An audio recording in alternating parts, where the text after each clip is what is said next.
instead of 2. Okay? So, Mayor, point of order. Just for the sake and just to give folks an option, I'd like to make a motion that public comment be stayed as is and they speak in the beginning. We have families that came here after work. They've been waiting, and to keep them waiting for another hour or two, I don't feel it's right. So I would like to make the motion. Again, you all came here to speak your minds. This is the people's house, as the mayor has said. So I'd like to make that motion that you all give your public comment now. Second. okay. So we have a motion and a second. Council, please vote. Okay, motion does not pass. I believe that we're going to get through this relatively quickly. So, moving on then to consent agenda, we will go ahead with public comment for the consent agenda. And remember, you have 3 minutes on that item, and the rules of decorum apply for consent as well as general public comments. For item 12.2, Yolanda Amen.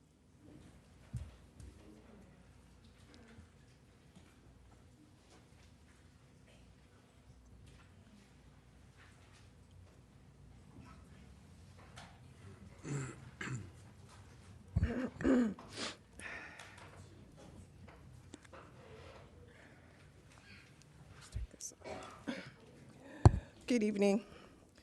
After the audit committee completed an investigation authorized under the city charter, and after serious findings were brought forward, the mayor has now trying to remove vice mayor, who chaired the committee, from this oversight role. At the same time, the individual being appointed to replace him is someone who was involved in and helped facilitate this. These actions that were subject of the findings, Padilla, I wonder how she'll vote today. This is not neutral. This is not independent, and it is not how credible oversight works. Oversight committees exist to provide checks and balances, not to be reshaped after the fact to protect outcomes or control narratives. When the person who raised the concerns is removed and someone connected to those concerns is put in their place, the integrity of the process is then compromised. Even if no retaliation is intended, this creates the appearance of retaliation and a clear conflict of interest, and appearances matters when public trust is already fragile here in Stockton.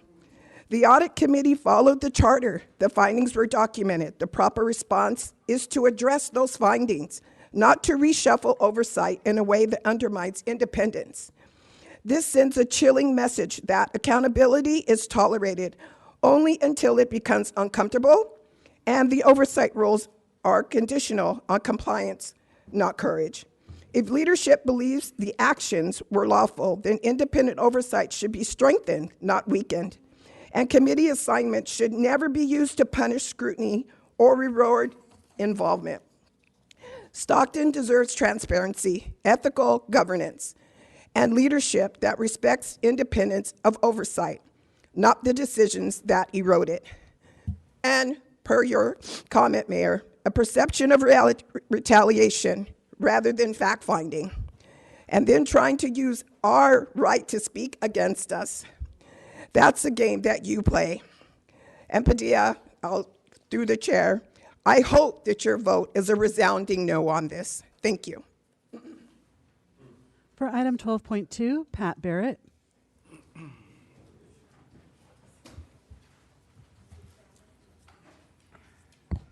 Pat Barrett, resident. For the last year, there has been this 4-3 vote. When she says yes, y'all say yes. When she says no, y'all say no. The 3 of you are the minions, and I'm sorry one of them's not here, on the basis that either Sam or Motec are going to keep you in your seats. Do you think this is doing the people in the city any good? Continuous fighting.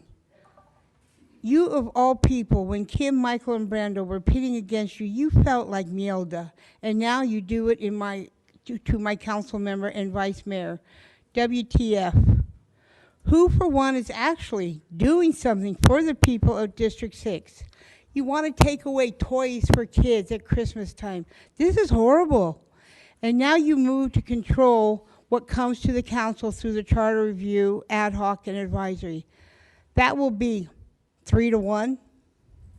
This is predicted, and this is against the law. And I will assume through evidence it will be friends getting everything. Why are you ignoring your constituents that you are here to serve? Not one person.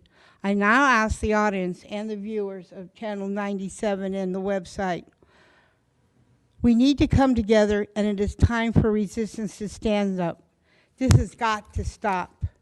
You fooled us at elections. You said enough is enough, but this is enough. And about the substation thing, my God almighty, you know, housing authority. We need to talk about the agenda item that Okay, we're on. all Thank right. you. For item 12.3, Mary Elizabeth.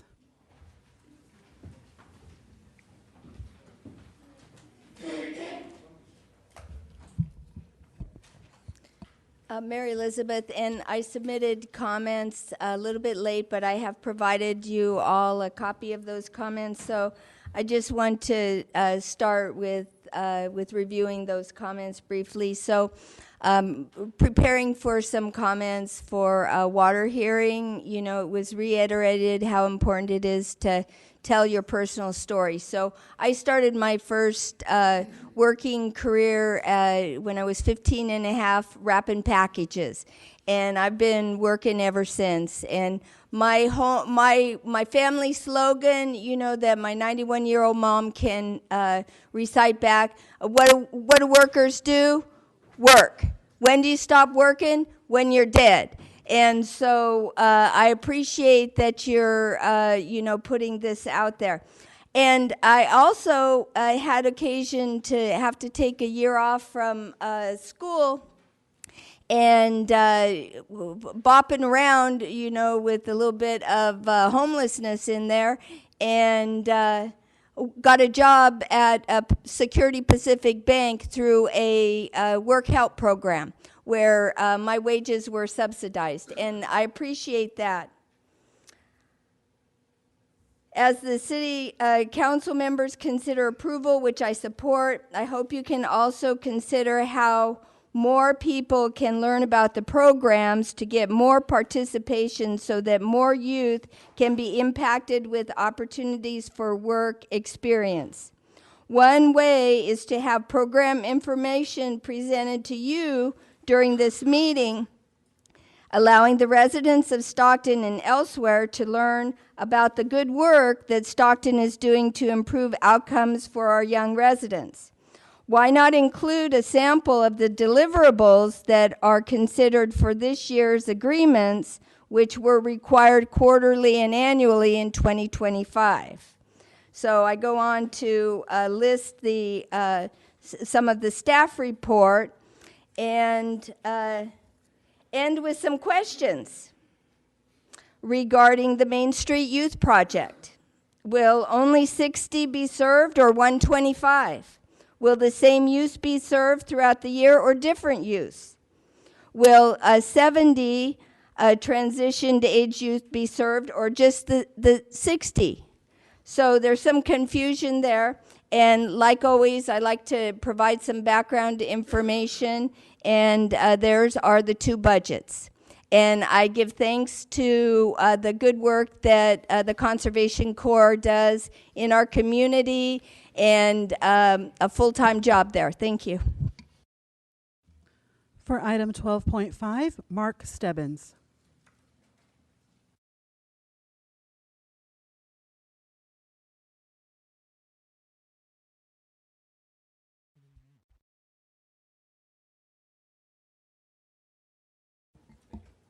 Good evening. I only speak on this item for one reason. This is the ordinance that you want to enact to do something with pallet makers or pallet stores. Business does not need any more laws. You do not need a law about pallets for them to be safely manufactured, stored, and whatever. This is just overkill. So don't do it. Try to back off from overregulation. Thank you. For item 1212, Cynthia Gale Boyd.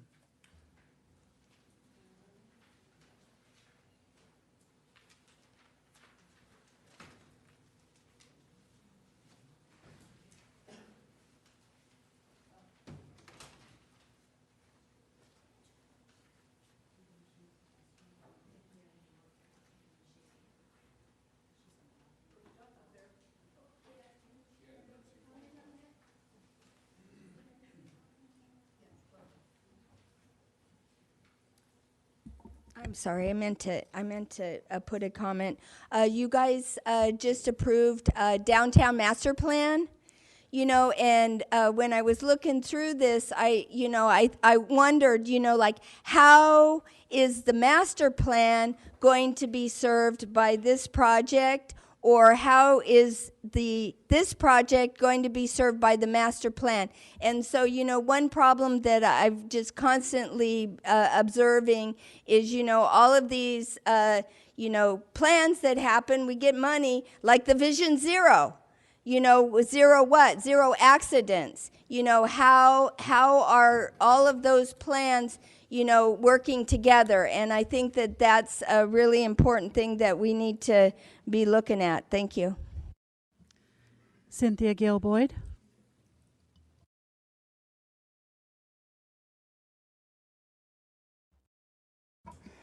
We talking about East Main and Market? Okay, marvelous. I was hoping there would be some kind of rendering on what is being approved. I know that the presentation, I'm a little winded. I know that the presentation was made months back. I'm concerned because I live right there, of course. And I can't remember if there's a certain part that you plan on blocking off. Because I remember talking about the overflow from the highway where there's so much congestion on the city streets, East Main, Market, Wilson Way, Airport, and et cetera. So for those that may not even know what this project is or what you're voting on, it would have been good to have some kind of rendering of what you're talking about. Thank you. That concludes public comment for consent. Okay, so, council, are there any items that you would like to pull? 12-12, 12-12, 12-13. 12-13. 12-3 and 12-4. 12-2. Oh, jeez. Wait, what did you say, Councilwoman Padilla? 3 and 4. Okay. And 12-2. And just in case I might be repeating myself, 12-2, 12-3, 12-4, 12-5, 12-6, and why not 12-7?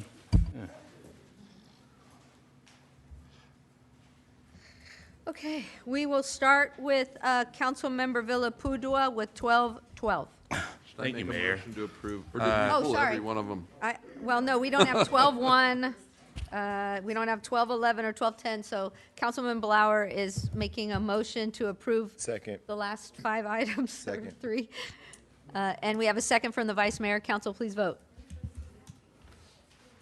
Motion carries 6-0. Thank you.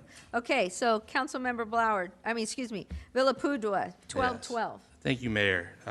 Just wanted to talk about the Market Street Complete Phase 1 project in downtown Stockton.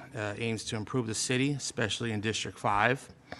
It focuses on safety, community involvement, creating a better environment for families and kids. So here are some of the benefits, so if you didn't hear. Number 1, it's going to increase safety, so it's going to slower traffic and better crosswalks.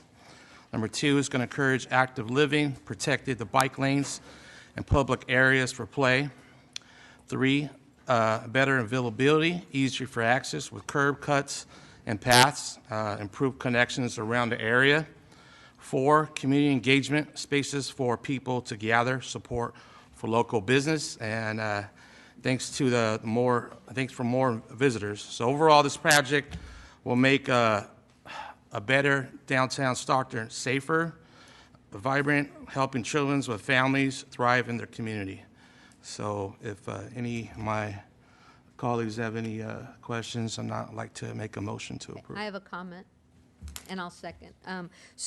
This is the engineering contract to do the design. So it's almost a $10 million project, and this is just one piece of it. Renderings will come, but we have to hire the firm to do the renderings. So I just want to let that be known. So we have a motion and a second. Oh, I'm sorry. Go ahead. Sorry, Mayor, no, I just pushed my button last minute. I just had a question to your comment about we're going to select the firm, they'll do the rendering. I know I'm not asking for you for an answer, but just in general, when can we expect the first initial community meeting in 2026? Is this more early 2027? Just to give folks a general, very vague update about when we can expect the first meeting, if staff has that information.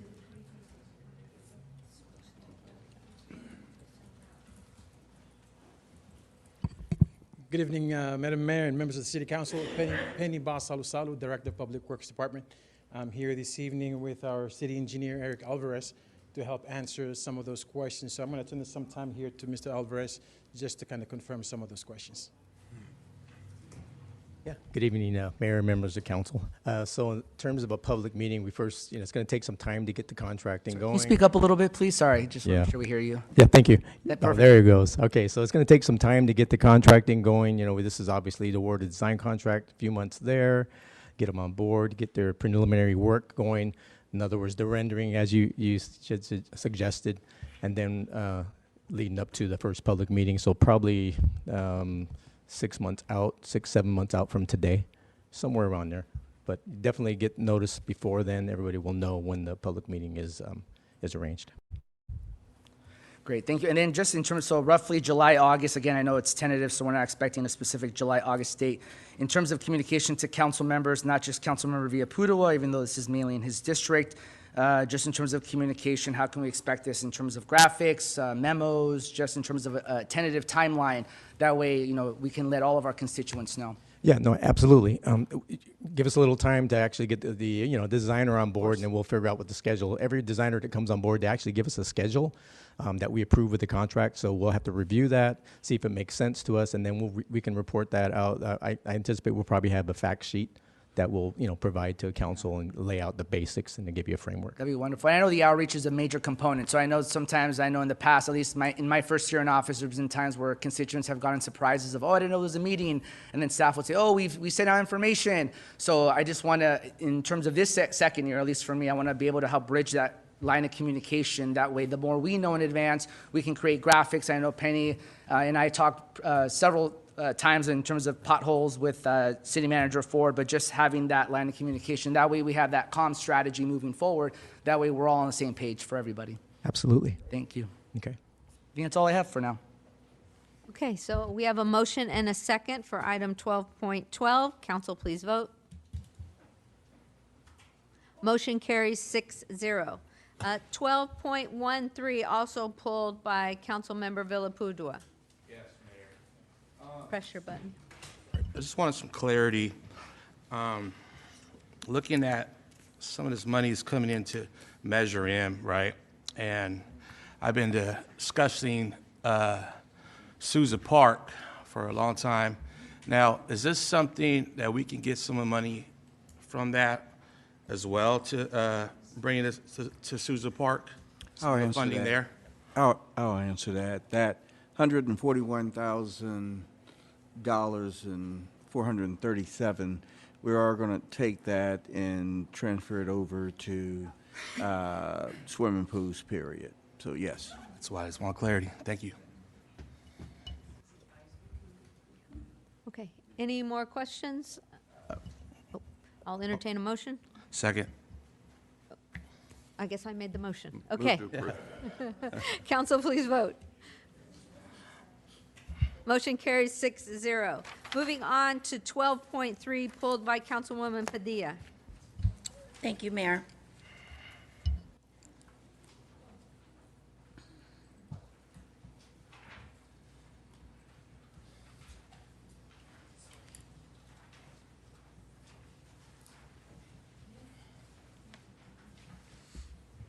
Hi, Grant.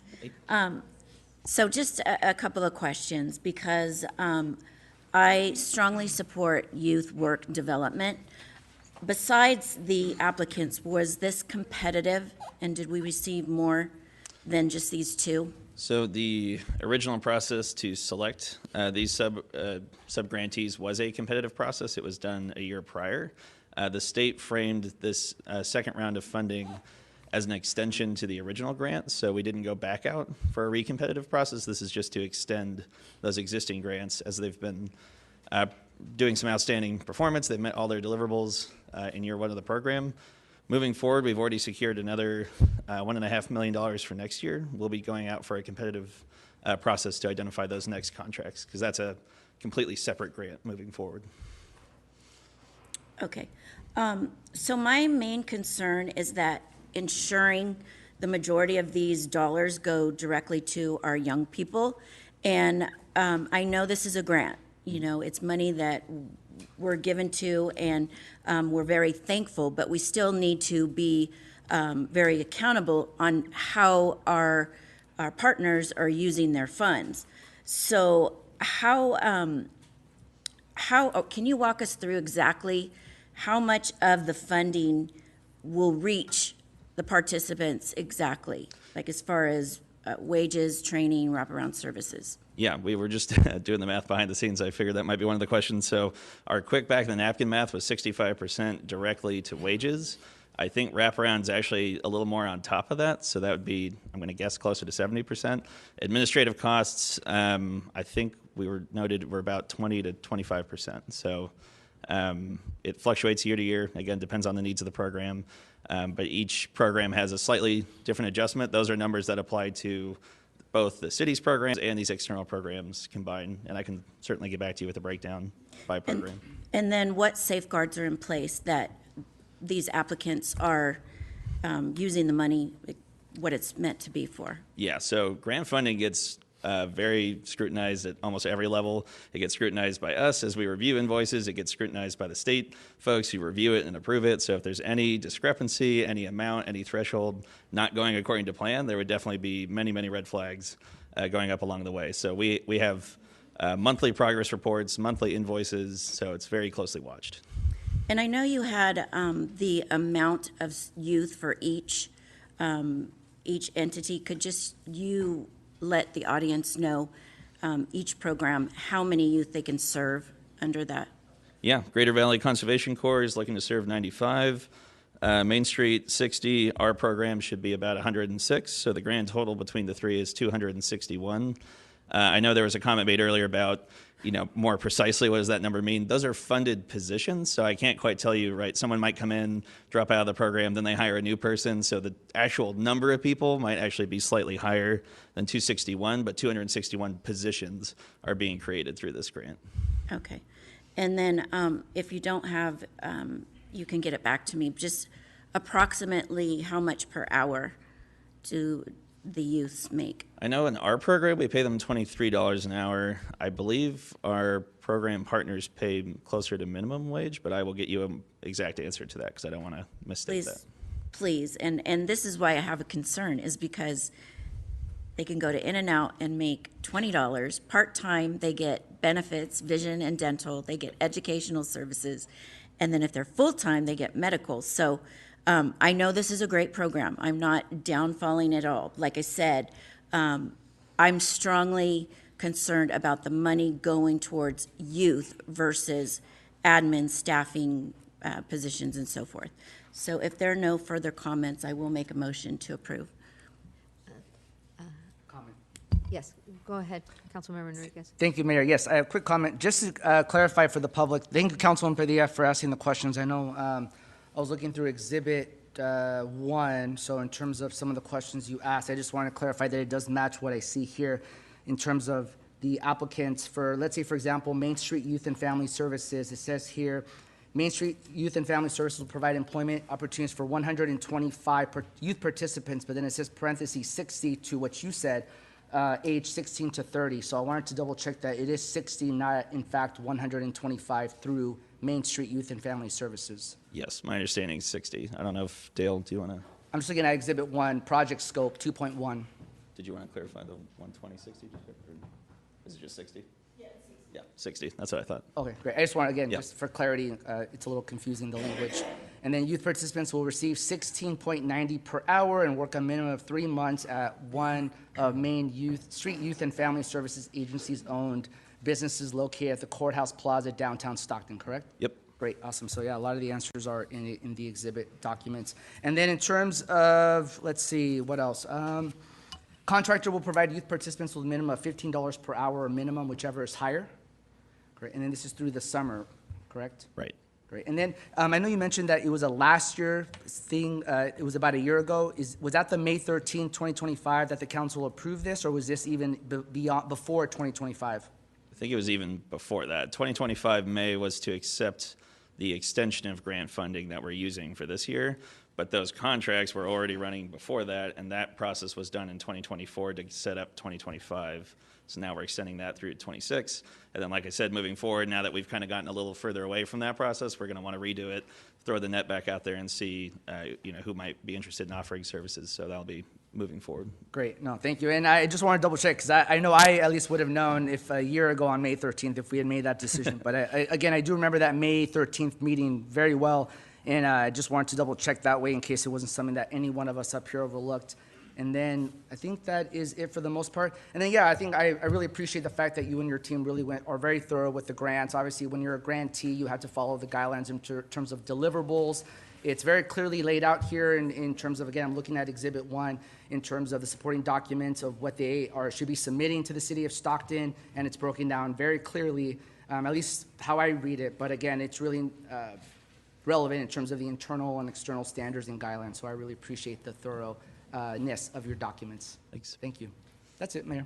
Yep. I do have also a couple comments and questions. I too would love to see, the majority of the money make its way. I realize that the grant says 50% has to go to wages. Right. And I know GVCC is at 50%, 0.1 on theirs. And with Main Street, they're at 53.4%. So, and looking at the wraparound services, I read what it says in there, for transportation, the different things that are needed for those wraparounds. But the numbers are so starkly different. And I don't know if it's because they need, because this says job readiness, so I guess maybe more entailed with GVCC than with Main Street. But it is twice as much for one entity than the other.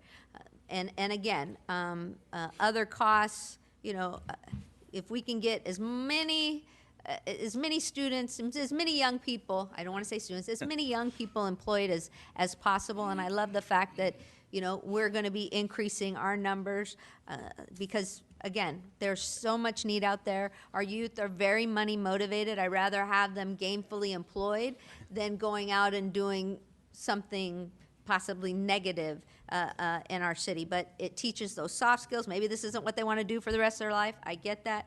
But nonetheless, it's teaching them responsibility, reliability, all the things that we want in employees. So I am supportive, just want more money to go to our youth. Councilmember Enriquez? Thank you, Mayor. Just a quick question. In terms of the second group, the San Joaquin County Office of Education, DBA Greater Valley Conservation Corps, the specifications are a little bit different, and I want to make sure if they are different than the other group in terms of at least 75% of participants of the program will meet at least 2 of the following criteria, and then you break it down from 3.21 down to 3.27. That is just different based on how they specifically applied or what you all were looking for? So that's required by the grant itself. So all 3 programs have to meet that threshold. So we track that internally as staff to make sure we're meeting all those reporting requirements to the state. Great. And then in terms of coming back to the council, when do you foresee giving us an update of just the work, how you're tracking the deliverables for the grantees? Yeah, we can certainly work with the city manager. We do a program impact report every August, usually right after our summer program, just to kind of give a breakdown. We get lots of kids that go through the program and actually end up working at the city, which is super encouraging. And I think that's, to me, a main motivator is building those pipelines, because it gives me a lot of joy to see them see how the city works and see themselves in it and kind of demystify it and make it more open to them. So I'm happy to share, we put that impact report together for you all. Absolutely, and it's a great pipeline because, like you said, people can learn more about local government and the mentors that they make through city staff. And I would say as a former in and out employee, I would say even as a teenager, I don't get the full benefits. So I would say that this is definitely a long shot in terms of my long-term investment of what you all offer. So I say that as a former employee. So thank you.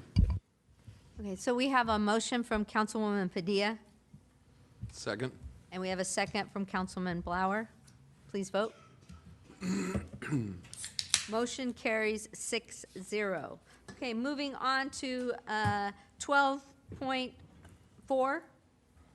Was that Vice Mayor? Oh, that's you, okay.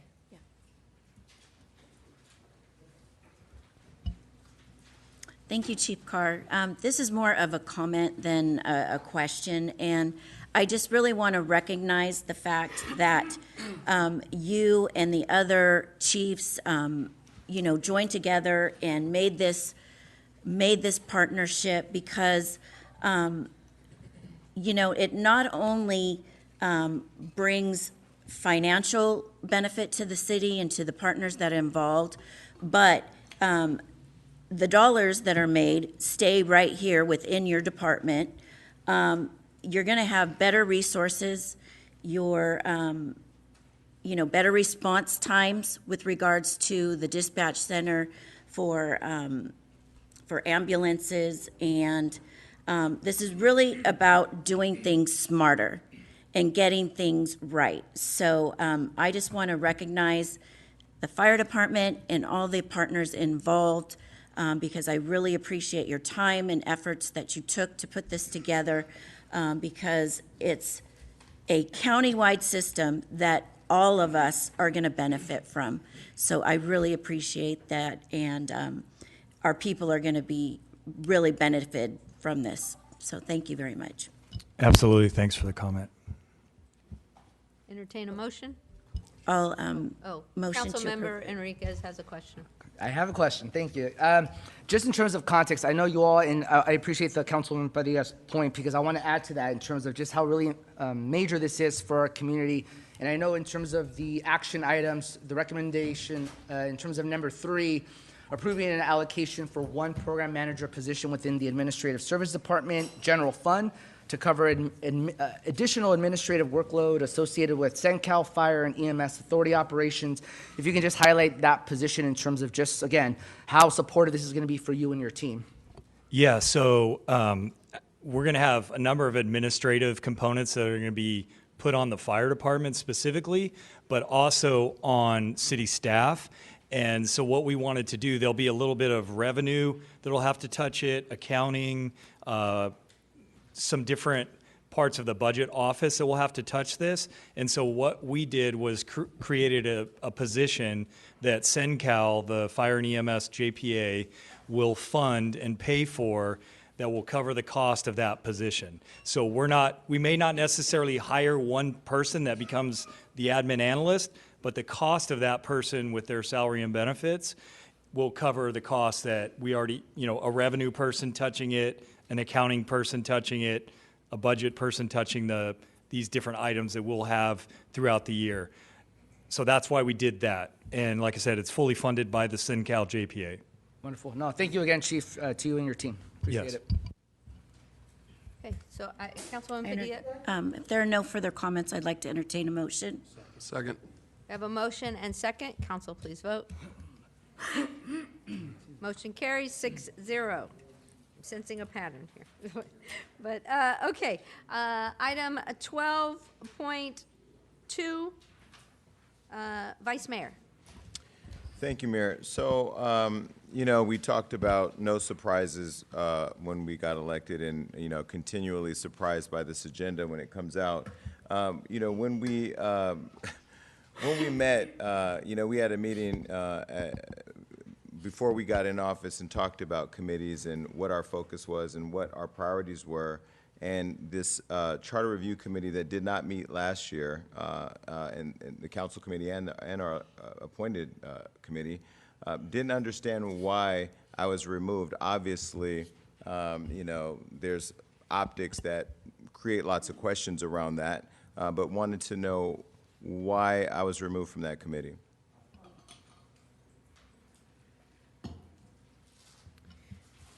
I'm assuming that that question is for me. So a majority of it, well, the two remained on it, and two new were put on it, spreading it out, obviously, over the city, and making sure that we had representation. I understand that while some people might not be happy about it, nonetheless, we are moving forward with or without, depending upon the vote of this council, whether or not to accept this. If we don't accept it, just know, and the city clerk can confirm this, it will delay the process, but if you want to explain that. It just would delay it until the next council meeting that we could add it to. And then what is that on the timeline then for then approving the ad hoc committee members, the members of the public, and their work product?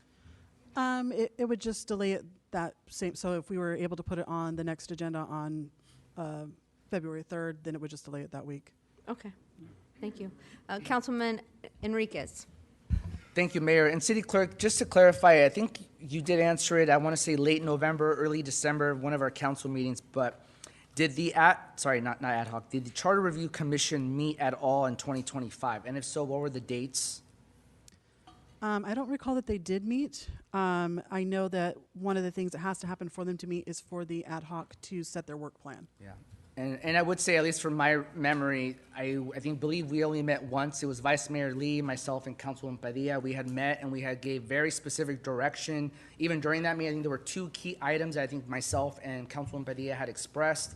I would say that I do have my own frustrations, because I would say even as early as July, and I'm saying this again for the record, that there was a very specific item that I had asked our then interim city manager, and then even after he left, our acting city manager, Will Crew, follow-up emails of this Charter Review Commission to meet. I have the documentation. If you want a CPRA request, by all means, go at it. But I was very clear about how much I wanted this group to meet. I asked both the acting and then interim city manager for this group to meet. For some reason, things were stalled. We're going to find out as to why. This committee finally met. Whoever the chair was, I would say as chair for any committee, we have a responsibility to make sure that we convene, as we are appointed by the mayor to do the work of the people and to be clear with the people about what we're doing. But the fact that any chair here did not convene us at all is a problem. And if you didn't convene us, you have an opportunity now to push your button and say why, as to why you didn't. I'm not making an accusation. This is business. This isn't personal, so you can leave your emotion out the door. This is about business in terms of why we didn't meet. Because again, I was very clear to city staff and the public, this is what I want addressed in charter. And I had our city manager at the time nod his little head, and city staff saying, yes, we're gonna do it, and we didn't do it. So I'm a very patient individual. But at the same time, when there are things that city council members give direction, when a yes is a yes, then the yes should come up with a follow-up in terms of next steps and clarity in terms of timeline and communications. And that didn't happen. So when I do my part, as the mayor has appointed me to several committees, I do it without hesitation. I don't question her leadership. I say, yes, thank you. I welcome the opportunity to learn as much as I can. In the last year, she appointed me to 2 more committees. Did I complain? No, I took it as a way for me to learn, and I trust her judgment in terms of how she wants to position me to be in a committee. At the same time, this committee, I was all in. I met once with my 2 colleagues who I had mentioned. I did my part. I reiterated what I said in July, August, and October, and yet nothing came out of it. Then to find out by the city clerk and our staff that then now this committee is now dissolved because we weren't able to do the work that we are supposed to do. So an expectation of job ability fell through with some of my colleagues up here, and that's a fact because it didn't happen, and we didn't get to a conclusion of the work that we were supposed to do. That's a fact, not a comment or an opinion. So with this reestablishing of the Charter Review Committee, whether I'm on it or not, that's fine. I trust her judgment. With these 4 individuals that are listed here, if at the pleasure of the council vote on this, and we all know how likely it's going to go, I trust that I'm going to say what I want enforced again. What I'm going to say, I've said it to the city, our new city manager several times about the specific changes about what I want and what I've shared since July. But I will ask my colleagues to make this a priority in terms of how they prioritize the 2026 issues that they want to put on the agenda. But in many ways, what I've asked since July will benefit for 2028 ballot versus 2026. So in many ways, it's still a benefit to me in terms of what I want and what the public deserves in terms of when you choose a city manager, it should be at the entire city council deciding, not the mayor who provides the final recommendation. The 4 people that work for us, auditor, the clerk, the attorney, and the city manager, 3 of the 4, the city council decides ultimately, but yet the mayor picks the city manager in terms of recommendation. I have said it loud and clear. I want these 4 individuals to hear me. Councilman Padilla, Chair, Councilmember Mariela Ponce, Vice Chair, Councilmember Brando Villaputo, a member, and Councilmember Blauer as the alternate. I want you to hear me very loud and clearly about the ask that I'm asking to the 4 of you, but also to the people that we're going to reappoint district-wide for this commission. I'm going to make sure that I appoint someone that has to be very vocal on this committee moving forward. So again, I just wanted to put that out there, but thank you, Mayor, for the opportunity to share my thoughts on this.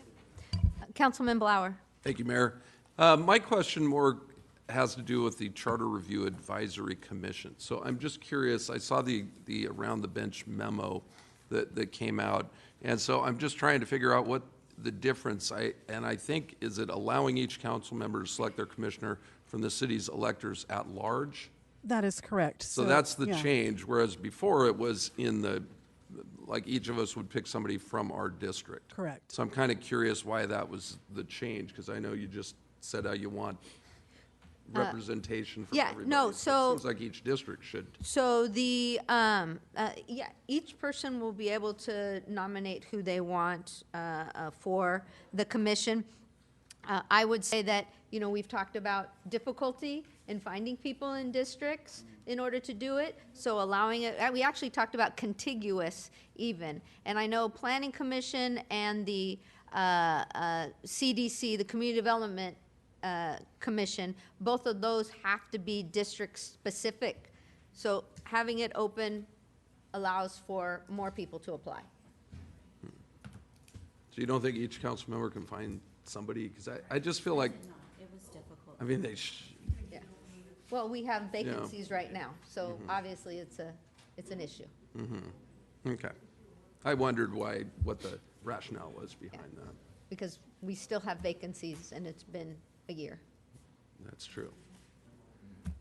Shouldn't be, but. Okay. Vice Mayor. Thank you, Mayor. I'm not going to let the council off as easy as Councilmember Blauer did, but I'm first going to start by saying that I echo everything that my colleague, Councilmember Enriquez, says. I mean, it's really scary when the audience can guess how we're going to vote. I mean, that speaks volumes in terms of lack of trust, and this council obviously has given the public reason to have question. A couple of things. One, I'm going to give this to the city clerk for the record. This is a document, Mayor, that you're very familiar with. You and I worked on that in terms of how we were going to work together.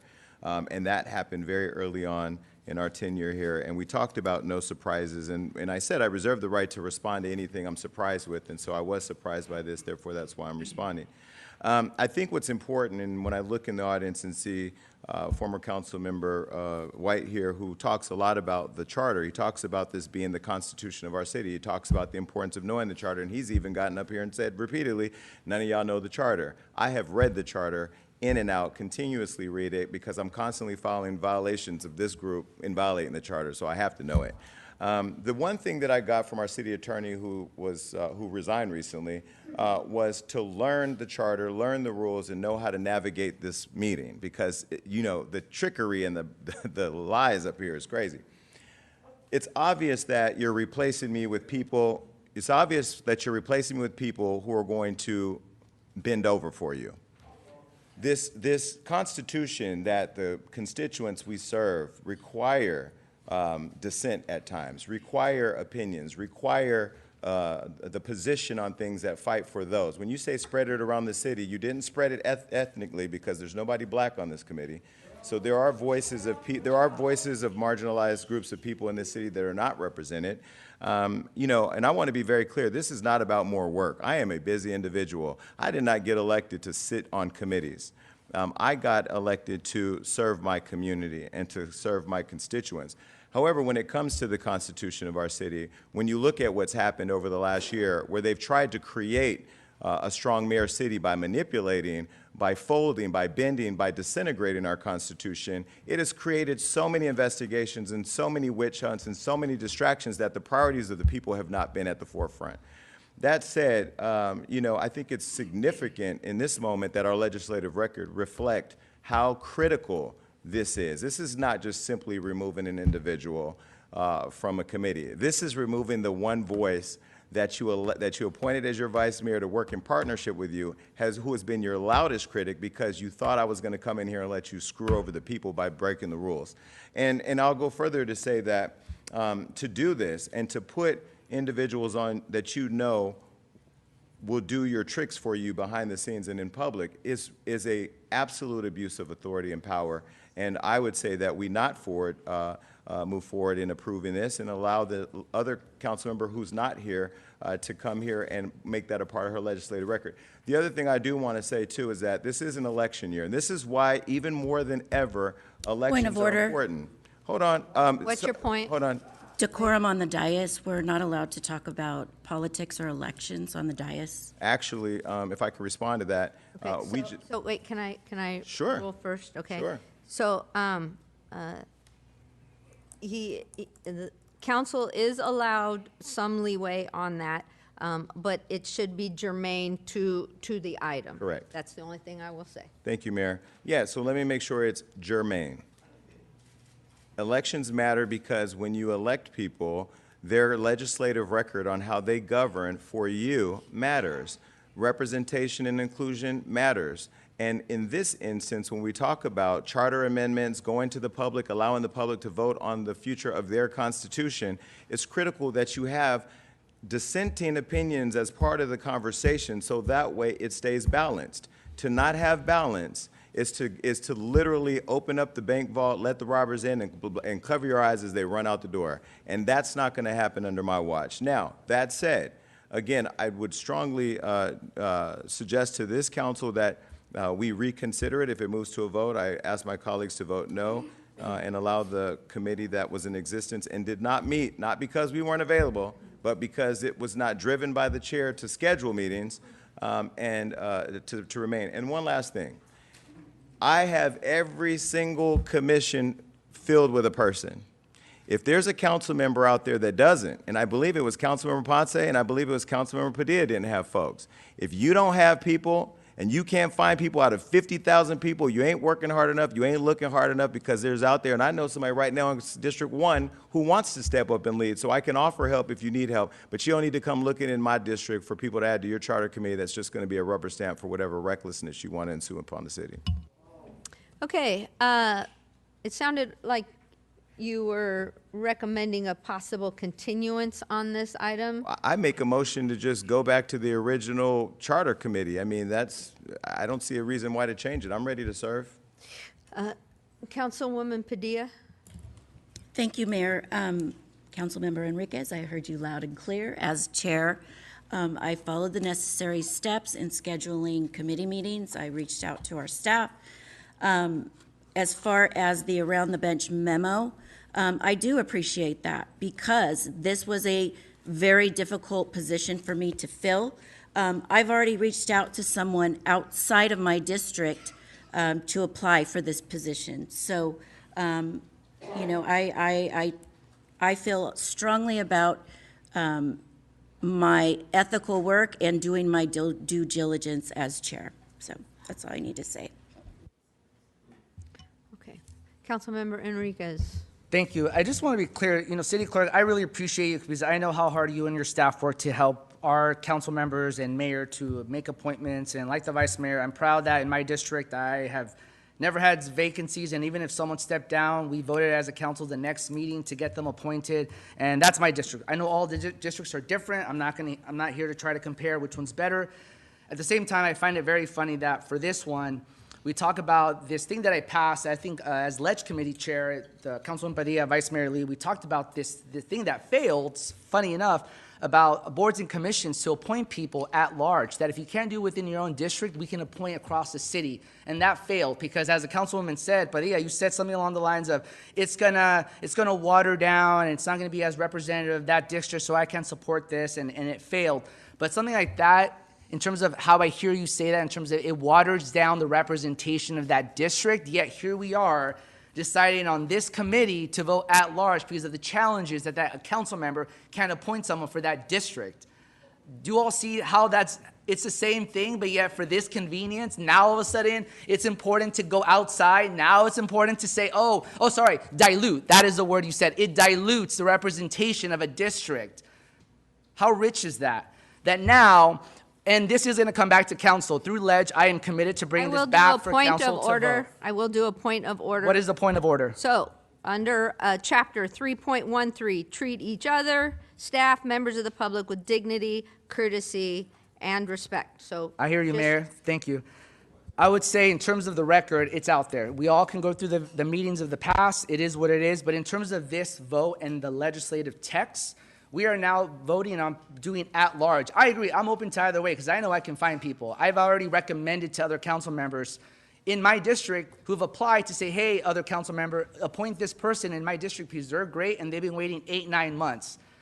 CPRA, June, July, of my emails to other council members about boards and commissions, and you'll see it right then and there, which is why I was fighting so hard, working with our clerk to get this through Ledge, to get this passed. That way we're not in a situation where we can just vote across the board, because there are people that want to serve.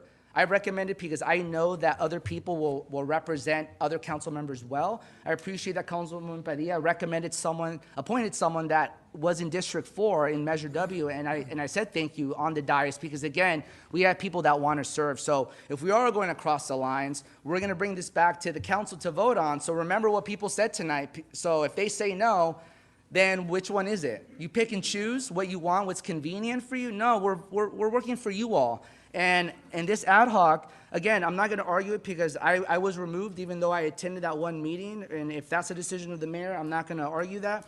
But again, my person that I appoint in my district, because I don't have that challenge, is going to be very vocal about the issues that I've said since July. Thank you. I have not really had an opportunity to speak.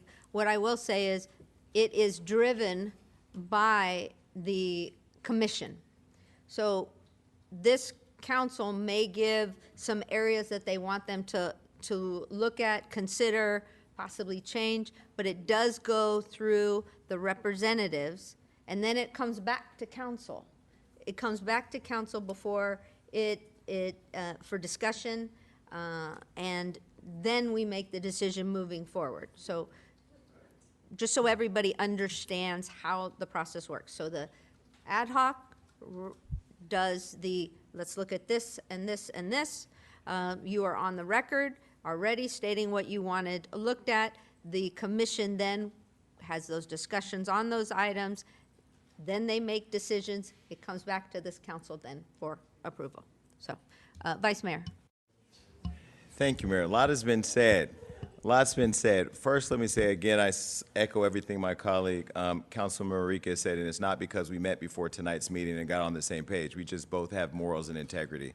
Let me say this. You know, I posted on my Facebook today a video and documents to show how one of the council members filed a complaint with the state about Tyler Perry giving money for kids for Christmas, right? Then obviously that person then takes my seat on the committee.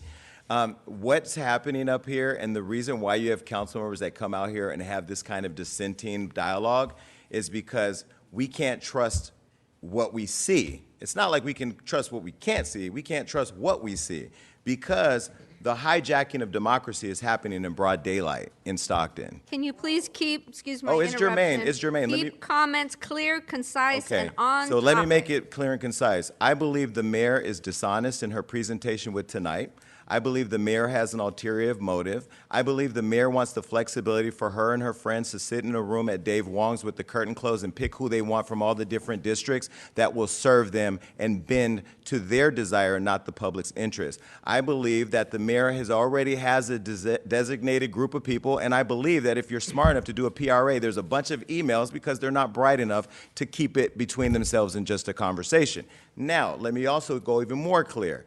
I don't need any of these people who can't find people in their own district to lead for their own district to come to mine to lead for them. If you can't go out there on elections and knock on every door and ask for votes, you can go out there and knock on every door to find a representative to fill your commissions. If you're too lazy, resign. And if you're not able to maintain moral of authority and moral integrity up here, you should be expelled. mayor, council members alike. The other thing is you have a council member who's not here tonight who don't have nobody on committees. Why? Because unless she gets a text message on what to do, she don't know. Can And we let me, hold on. please No, you go asked me through to be the ad specific. hoc? We are You asked me so to be off specific. topic. Okay, let me This go back. has to Let me go do back to the with ad hoc. Let me go back to approving the the ad ad hoc. hoc. No, Let me go point back of to the ad order. hoc. You Point asked of me to be order. specific. I was being Point general. Now let me be of specific. order. Okay. Ready We for me will- to? I'll go back to the ad hoc. Here we go. We'll- I did not ask to resign. I was not asked to resign. I was not told that I was going to be asked to leave.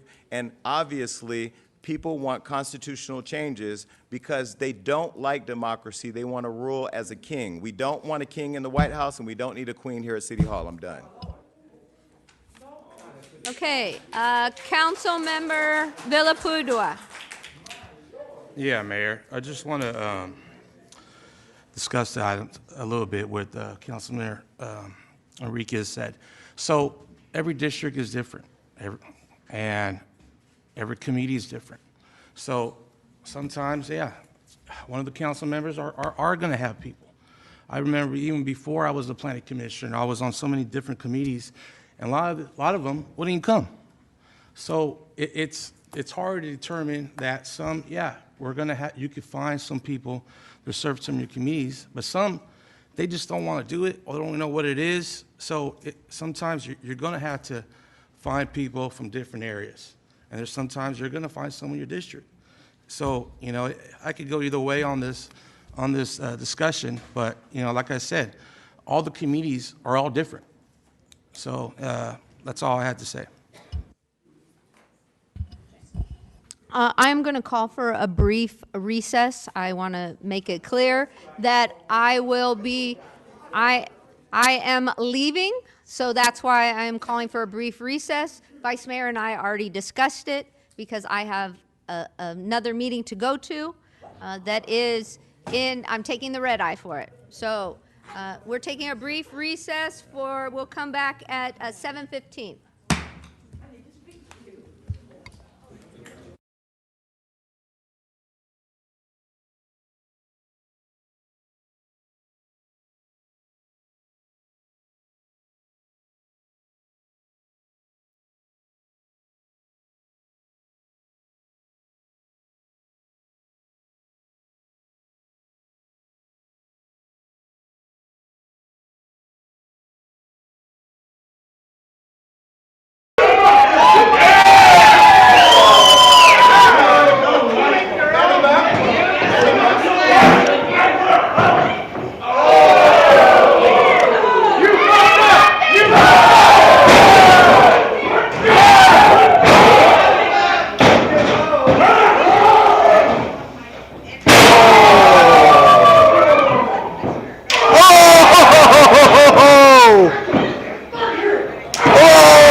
That man is dead.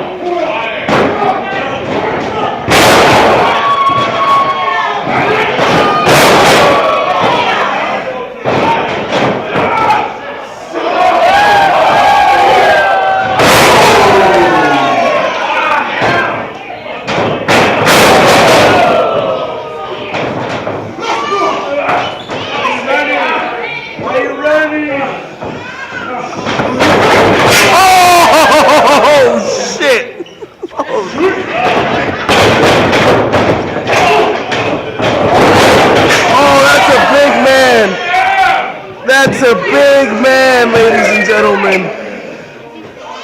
I'm doing this. This is not what we practiced. Your client's dead. This is not what we practiced. This is not what we practiced.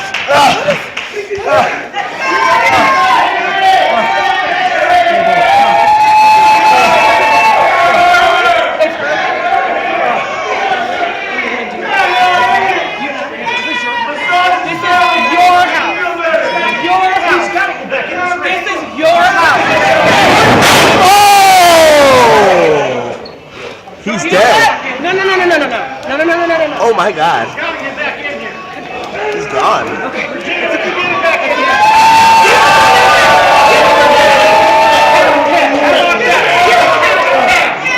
God damn. This man is dead. Oh Lord.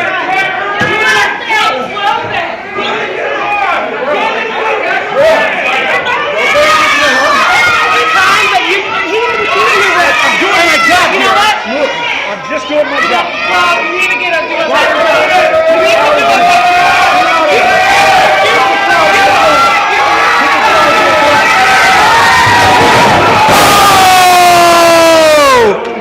Fire belly!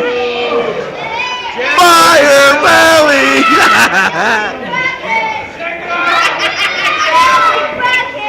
Is that what you practice? Is that what you practice? It just, we let it happen. Is this what happened? We just let it happen. Is this what's happening? We just let it happen. Oh, really? That's what we do. Oh! Yes.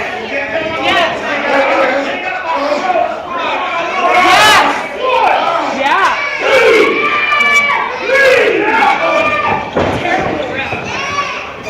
Horrible.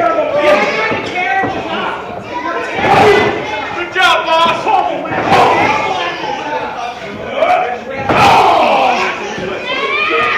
Oh, he's a master. Jesus Christ.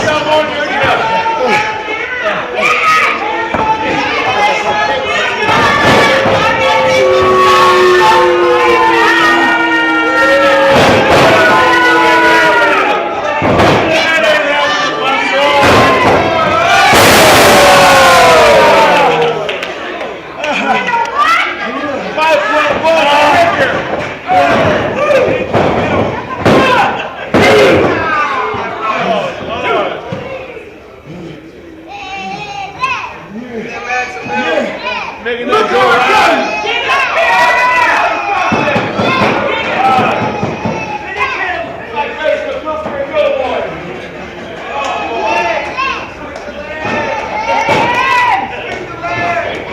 Sweep the leg, Johnny!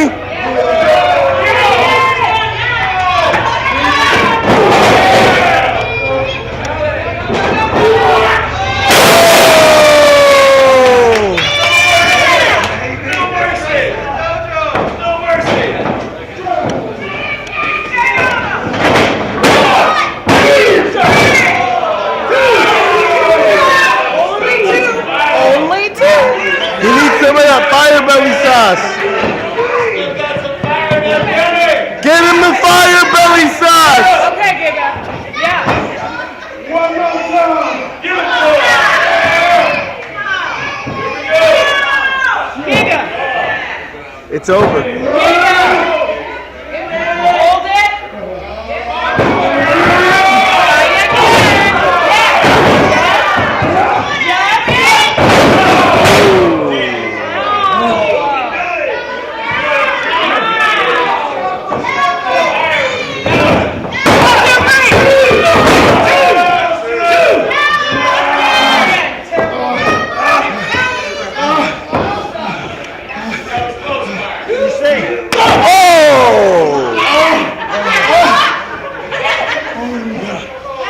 He's got a thing for your head. Oh! Hey, clap for Elliot Ray! Applause! Applause! Yes! Oh!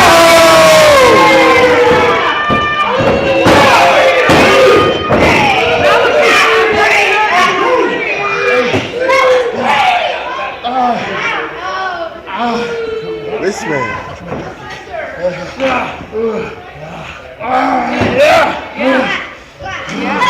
What do you say, Elliot Ray? I'm right here. He says no. Get out of there.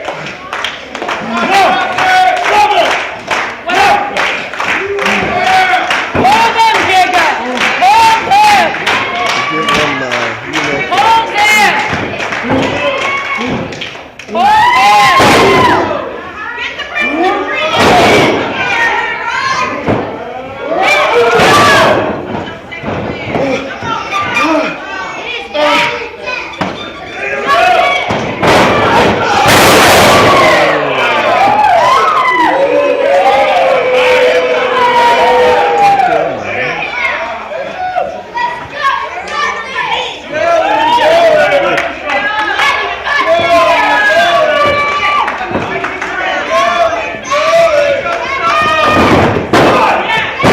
The audacity, the disrespect! Oh! That's a one-ton leg dropping on that man, ladies and gentlemen. God bless his soul. He just crushed that man's chest.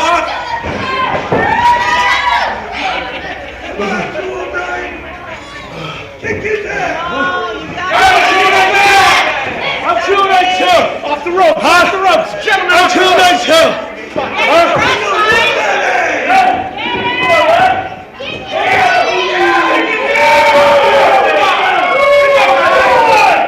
You're quiet. Finally doing something right. I'm never quiet. I'm never quiet. No, I said you're quiet. Finally doing something right.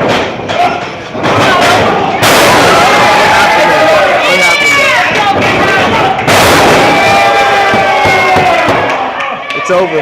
It's not over. It's over. It ain't over. Do you hear me singing? Yes. You hear me? Oh! Oh! Fire belly got him down! Hold it! Hold it! Hold it, Giga! No way! The most unlikely of wins.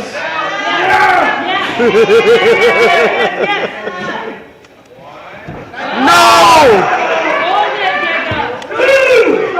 Did Giga do it? Oh no! He's still alive!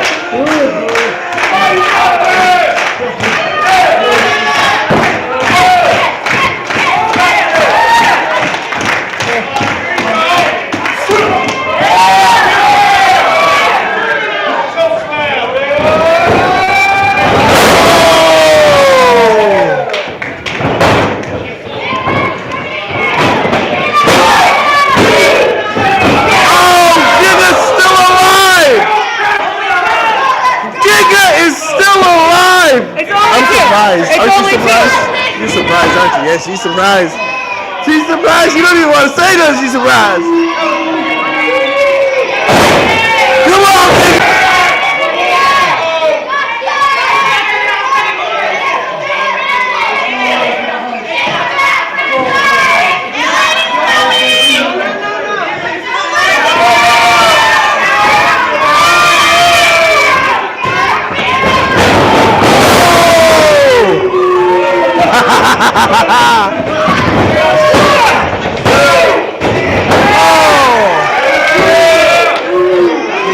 what happened?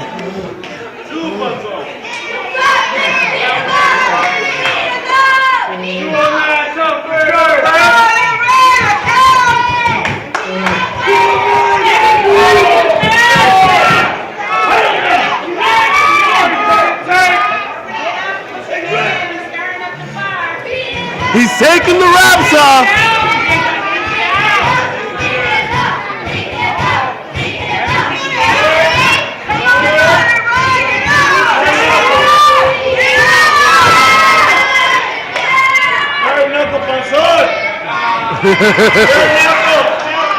He's getting that fire belly sauce.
¡Lo mató!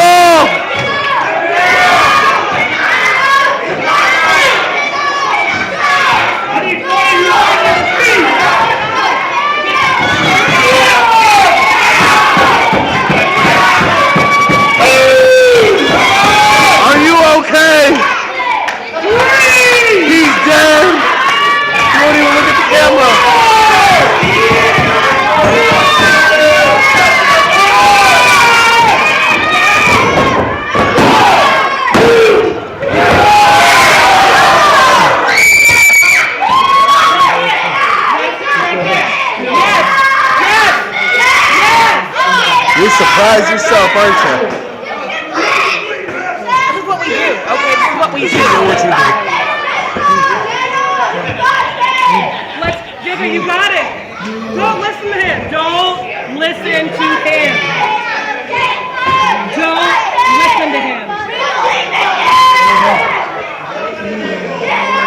We end this tonight. Oh! We end it tonight. Oh, this is going to be perfect. Oh, no! Don't die!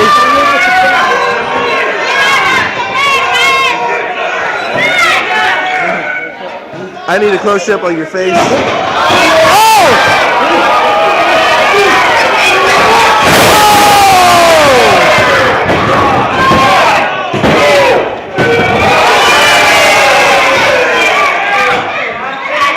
I thought he had him.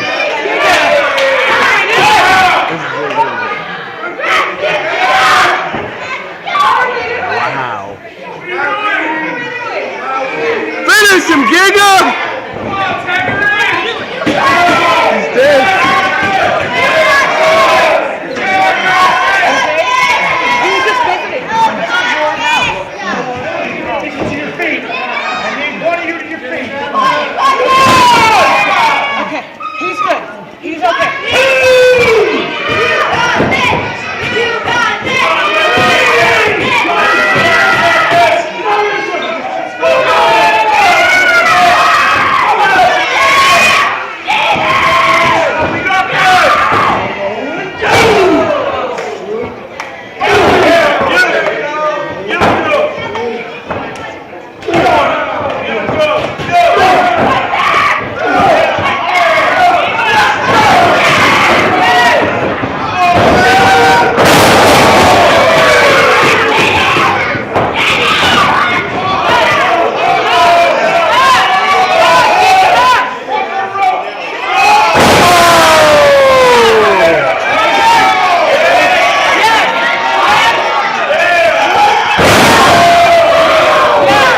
He murdered him.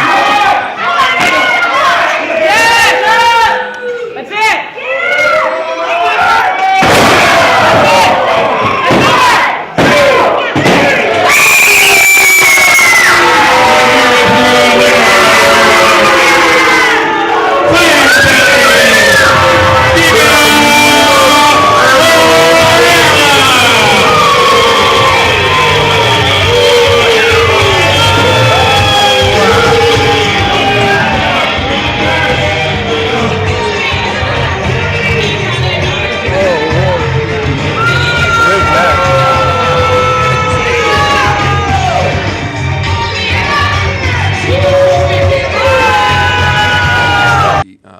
Charter Review Advisory Commission. I really do feel like this is an important committee, and I think it's important that each district be represented. And I just find the thought that it's hard to find people. I mean, each district has like 50,000 people. You can't find one person out of 50,000 to represent that district. I find that hard to understand. I think that part of the job of being a city council member is you have some appointments to make. And I don't quite understand where the big problem is. I mean, I think we should all know plenty of people in our districts and should be able to do that. So I don't really support that language, and so I'm against that. Councilmember Enriquez. Thank you. I would say, in terms of going back to what I said earlier, I know we had to do a recess, but, I do plan to bring back the legislation that was shot down in the past. But I want to just, again, highlight that again, because, again, we're having this discussion, and I want to thank Councilmember Blauer for bringing this up, because it works in both ways, right? Every district is different, as Councilmember Villapudua has shared. And, I want to highlight, too, that I'm also a product that when I came back from DC a couple of years ago, before I started campaigning, he appointed me to the Measure W Oversight Committee. While I lived in District 4, he obviously represents District 5. It was still a way to say, each district's different. Maybe you couldn't find someone for that position. I had applied. He looked at my application, and then the council voted me in. So that was one prime example that I would say that I think showed that, he did have to go out of his district based on that time of what was happening. In terms of generally, I would say, in terms of outreach that I've done to some of my colleagues, is that it is important that at least do the initial effort to get someone to represent your district, just as we have all the other boards and committees that, we don't want to dilute. So we have to stay focused on doing the best you can to get someone. And that legislation did say if you can't do within 60, 90 days, I believe, then it opens up to the at-large. So that way you at least have a shot to get someone. Again, 60, 90 days to find 1 out of 55,000 people, I think is more than enough time. It's about 3 months, give or take, based on from the text that I remembered. Then open it up. So I would say it's a best of both worlds, where to the Councilmember Blauer's point, if you can't find someone, then you can open it up. Because again, every time is different, every district is different. I understand that. I'm not gonna sit here and say I'm gonna speak on behalf of, or I know District 1 or 3 or 5 or 6. I'm thankful that I'm fully onboarded, but there are some vacancies as of now. I wanna encourage my colleagues that if they can find someone that have applied that may not be in your district, please do so. But if we want to be able to have that conversation down the road, I invite you, because again, there's a lot of good people. But I would say, going back to this, apologies, I may have gone off a little off topic, Vice Mayor. But with this, like I said, I'm happy to be wherever I'm positioned, if I'm moved around. But as of now, my record has been 100%. I haven't missed any committees. I've been on point with everything that I've been assigned to do. So I was excited to join Councilwoman Padilla and Vice Mayor, because we do have a good time. I like working with these two because we're on ledge. We get a lot of good stuff done. We have a great legislative record of what we have accomplished. About 85, 90% of what we have discussed has gone through council and passed, which is great in terms of a fairly new council and a fairly new committee. But with that, I would say let's keep that same energy. If we have a great track record, there's nothing that says, oh no, this is a red flag, I gotta reappoint 2 new people. But you have someone a vice mayor who has great energy, who brings in new ideas to this committee and this council. You have the public policy guy, and now you wanna remove them from the charter review, which is our Constitution. Again, I'm saying that out loud because to me, it raises some questions. You wanna take out some of your best qualified council members in terms of this specific issue and going through the text and the policy and the substance. Not to say that other council members don't, but it's always the questions you ask and how you process information, and all that really does come into play, and we all have our strengths and weaknesses. So I'm not saying that I'm better than other council members, but in terms of the context and this, it makes sense to keep this committee as is. But as I said earlier, if it does change and if it is the new proposed, I still don't know why, but I'm not going to argue the judgment of the mayor, but I'm going to be very loudly about what I want discussed and that not be forgotten. And if it is forgotten, then I ask the public to call out the committee as to why that's not being followed up upon that I've requested, which I think is an important part of our charter, to have the voters decide what they want changed or not. Because at the end of the day, you all decide if you want that change or not. Just because I say it doesn't mean it's going to happen.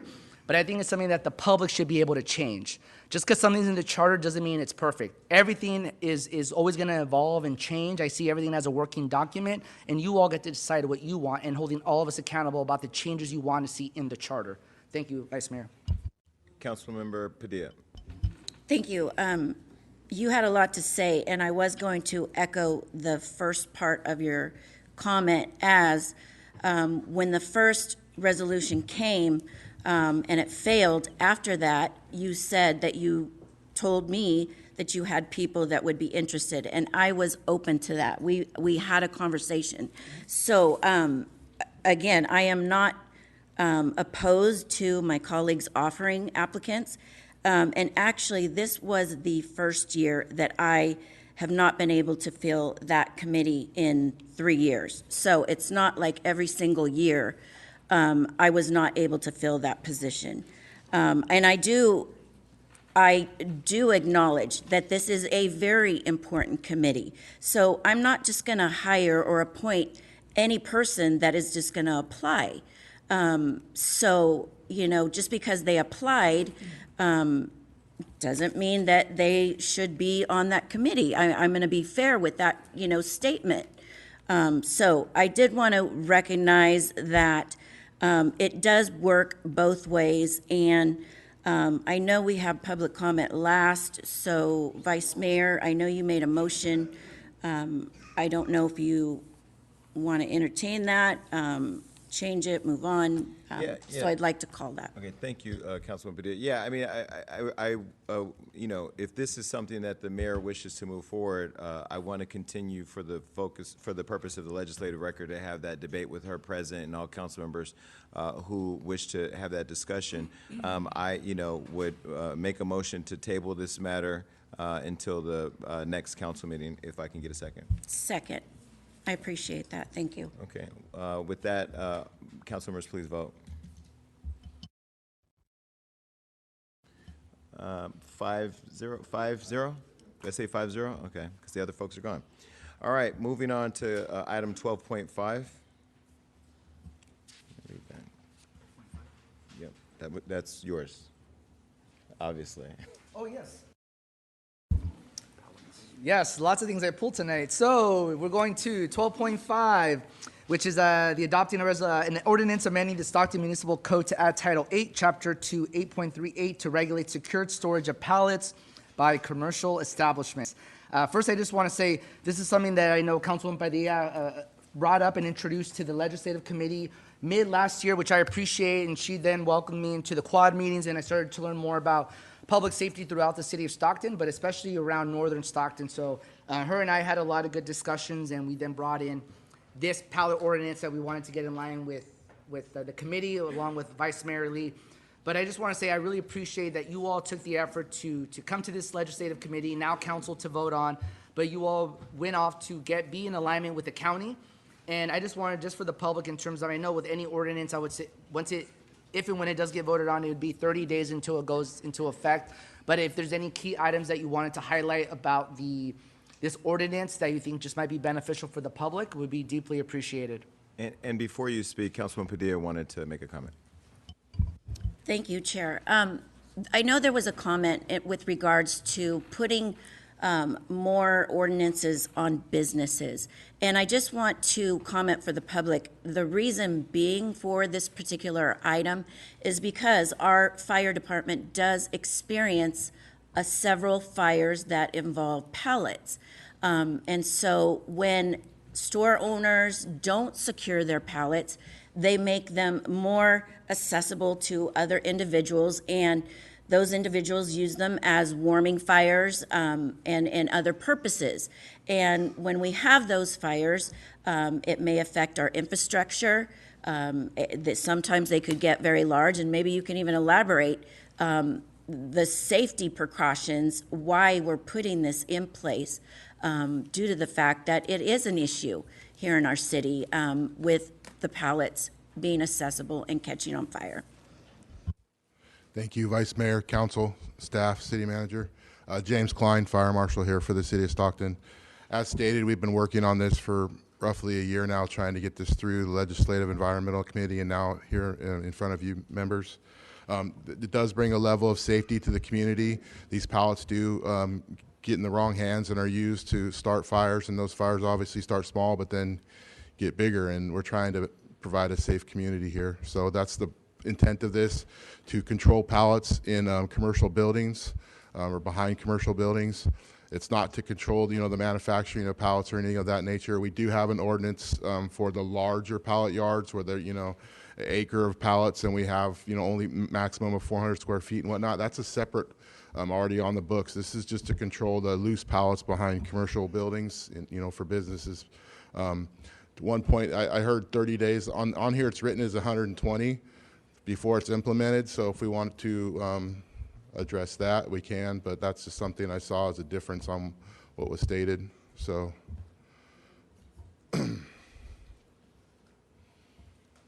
Just a point of clarification, in terms of when ordinances go into effect, and I appreciate that, I'm not here to disagree, but I just want to get some clarity. City Attorney, I know with our street vendor ordinance, for that one in particular, was that just because in the red line text we had asked for that one to go into effect in 30 days, or it varies based on just the red line text in each ordinance?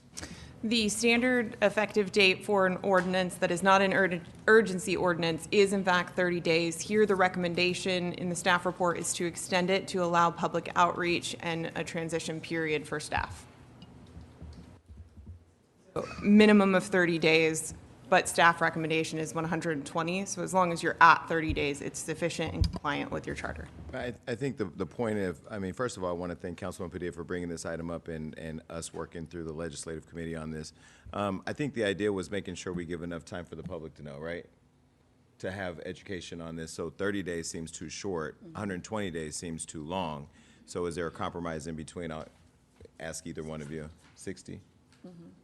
So it seems like there's a consensus, 60 days? Yeah, that's fine. Yeah, I mean, this is going to be mostly complaint-based. I did work with code enforcement. They have reviewed it. They're okay with the language.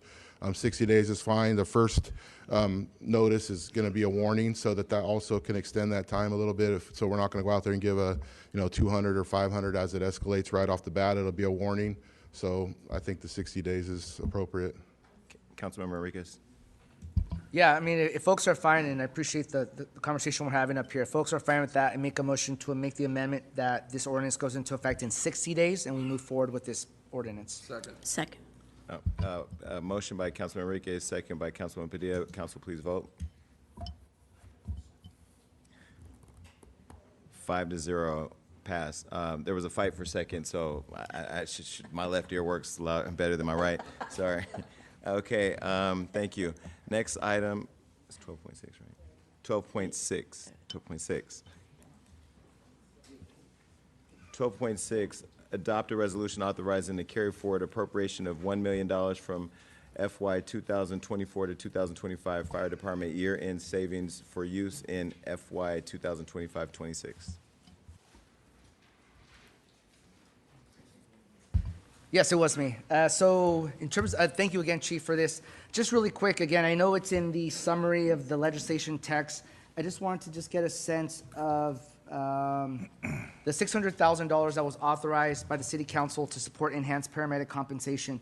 Is there anything specific this year? I know it's going to go into effect, but anything major that you want to highlight to the council, the public, based on this, just in case, again, I'm not going to sit here and assume every person reads the legislation text, but just a key highlight about how this would benefit you and your team.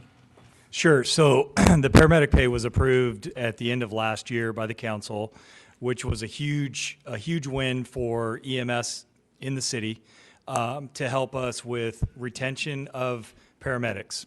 So for people that don't know, we have a paramedic on every fire engine and every fire truck in the city. So people always think that we love AMR, we love the ambulances. They always mention them as paramedics, but I have a paramedic on every fire engine and fire truck that responds to every medical call. So I was facing a retention issue just with regards to retaining our qualified paramedics. So council acted, that was great. Part of the vacancy rollover savings from last year is being used for that. This is a second request to help highlight a few other areas, one of which is my workers' comp program. There's a program out there that we think will help get our employees back to work quicker, which will reduce some of my overtime cost, pretty significant, we think. And it will also benefit the employee, and I think the morale and the mindset that goes with being a firefighter. Mm-hmm. We actually have the highest workers' comp rates in the city of any department. I'm not proud of that, but it just goes to the fact of what we're doing every day has some inherent risk to it with muscle strains, sprains. Those are the common ones. So this company that we're looking at procuring a contract for, which again would come back to council before it happened, helps getting us into doctors, MRIs, all the tests done quicker and faster. So my people aren't out as long. We're also looking at using some of the appropriated money for what we call a Type 3 fire apparatus. So without getting down in the weeds, I mean, I love talking about it, but our standard fire engine is a Type 1 apparatus. A Type 3 apparatus looks similar, but it has four-wheel capabilities. It has a little higher chassis sitting off the ground, and it carries about as much water as a Type 1 fire apparatus does. And we have areas within our own city and on the outskirts where we can utilize this apparatus to access areas that otherwise I have to take a very small, almost like a F450, and it doesn't have as much water, and I have to take a bunch of those to the area instead of using the Type 3 apparatus. The Type 3 apparatus would be cross-staffed, so just an education point. When I say cross-staffed, that means the company, the people that are at the fire station, they'll either get in the Type 1 or they'll get in the Type 3. So I'm not asking for additional staff to use this apparatus. It'll be cross-staffed, meaning the same crew, they'll decide based upon the call type, we need to take the Type 3 apparatus. A small tidbit to the Type 3 is it actually is a high-demand vehicle in the county to help our county, other county partners, and throughout the state of California. When I send, if I have the available staffing and I send that out, there are reimbursement fees and administrative fees that come back on that vehicle, which can then be put back into the department for use. So those are kind of a couple of the key highlights that we're looking at. I'm also looking at some of the money to be used for leadership training, our auxiliary program, which is a great program that we have for anybody that knows somebody out of high school interested in the fire service. We run basically a volunteer program for anybody over 18. I met with them last week. I have 7 of them standing in front of me, and just the most eager young individuals that you could imagine that want to be part of. I said, are you guys doing this just for fun, or do you want to be firefighters? And they were to a person, they want to be a firefighters. And these are the local kids in our community that are participating in this program. So I went back to budget staff and I said, how much money do I have attributed to and for our auxiliary program? 0. So it gets run basically like on almost a volunteer basis. The equipment is all extra used type of equipment. So I want to use a line item and create a line item in my budget to support that auxiliary program. That's great. So those are some of the highlights. No, we appreciate it. No, we love fire talk. Keep talking fire. Nerd talk to me. I love it. Talk nerdy to me, please. In terms of the paramedics, you had mentioned that there's 1 paramedic to each truck. I know with staffing, and we're trying to get more paramedics. Yeah. What's so funny? In terms of paramedics, where are we, and what's the ultimate ideal goal to get that number? So from when we were here last month, we were at the threshold. We needed 57 paramedics to put 1 on every apparatus on 3 shifts. And now,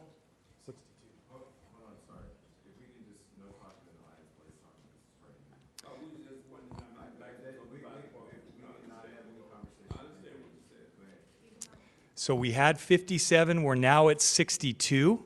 So we've come up. What happened is we had some people in school, so we have been trying to get our EMTs to paramedic school, and the city has been super supportive in that effort. So we had people in the process. It takes about 18 months to complete paramedic school.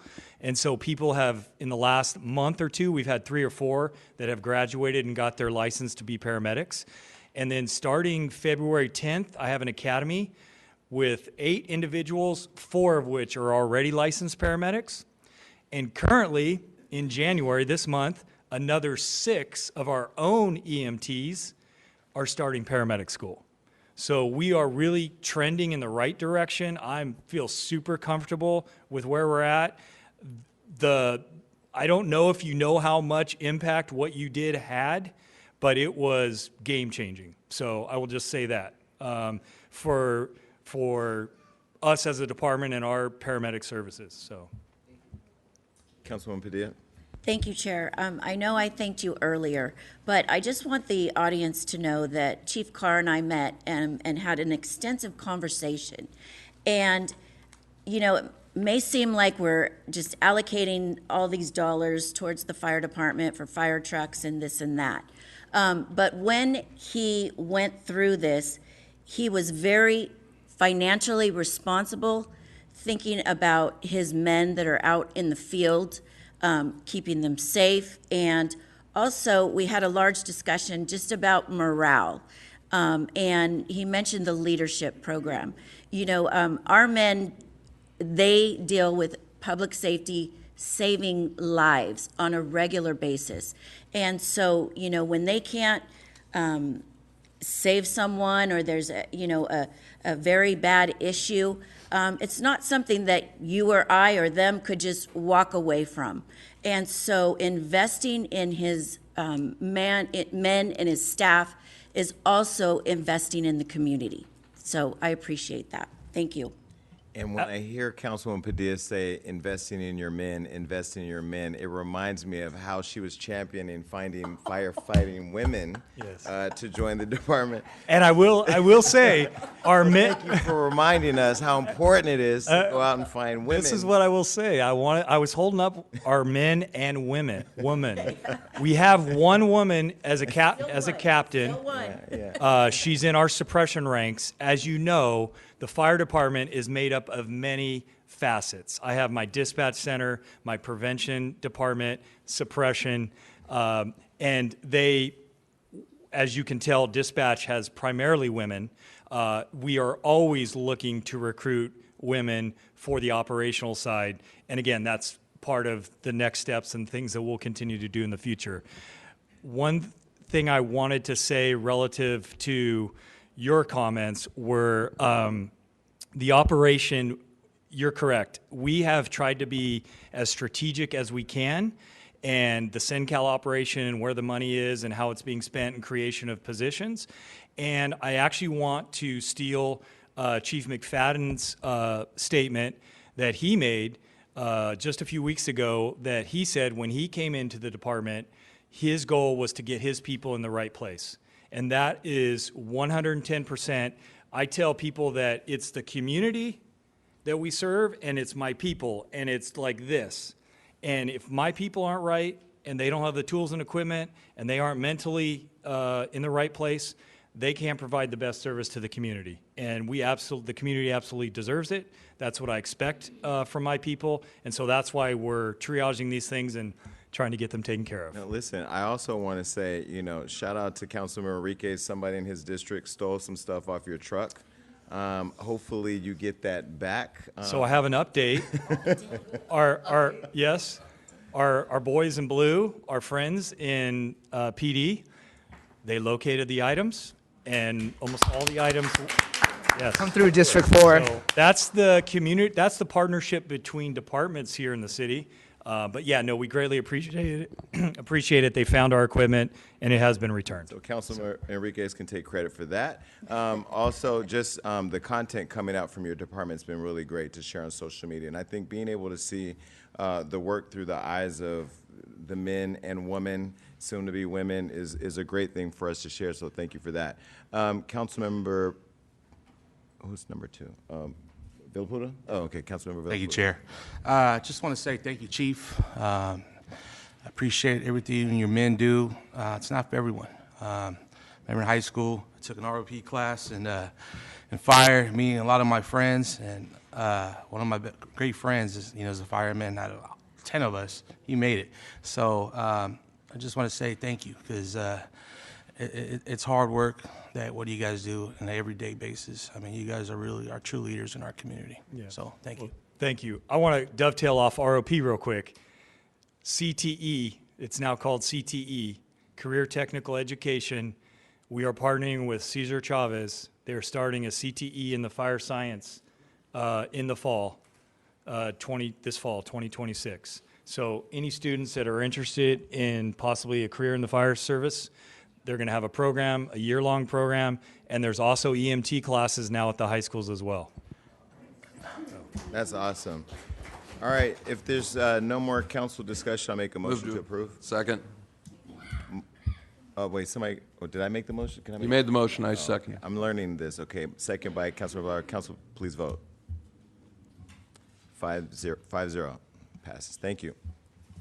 Okay, item 12.7, approve resolution to establish a new specification on senior graffiti abatement technician and approve the proposed salary range. Councilman Enriquez. Yes, just really quick. I know we had chatted briefly. I just want to say I'm really excited about the update on this and the fact that this is going to be here at council. Omarosa may come. Oh, yep. Omarosa may come out. I just want to thank her and her team. I know I said it a couple months ago, but the graffiti team, the enforcement team, don't get a lot of credit as much as they deserve, but they are very on it. I know myself, Councilmember Blauer, Councilmember Villapudua had a presentation, I believe, 2 months ago, give or take, and it was just a good, thorough breakdown. Just my question would be, if you can just give us specifics of the senior graffiti abatement technician and how they're going to be embedded into the team that you have and just the day-to-day operations of that position. Almarosa Vargas, Code and Housing Enforcement Official for Neighborhood Services. So this new position is to establish, it's for a couple different reasons. One is retention. So our graffiti techs, there's only one classification. But the reality of it is we do have members of our team that are working in a lead capacity. They're the ones training them. They're the ones giving them work.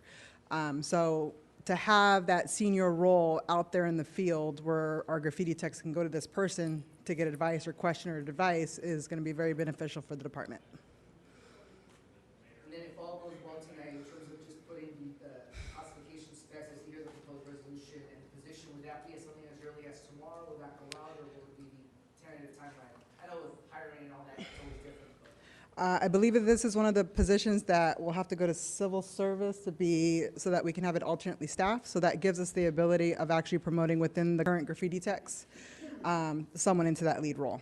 So I think it's next month is when we can actually fill that position or that role. Well, thank you so much. I have no other questions, but I really appreciate you and the team just for all that you all do. Thank you. There's no other questions. I motion to approve. Second. Council, please vote. Passes 5-0. All right, moving on to. I only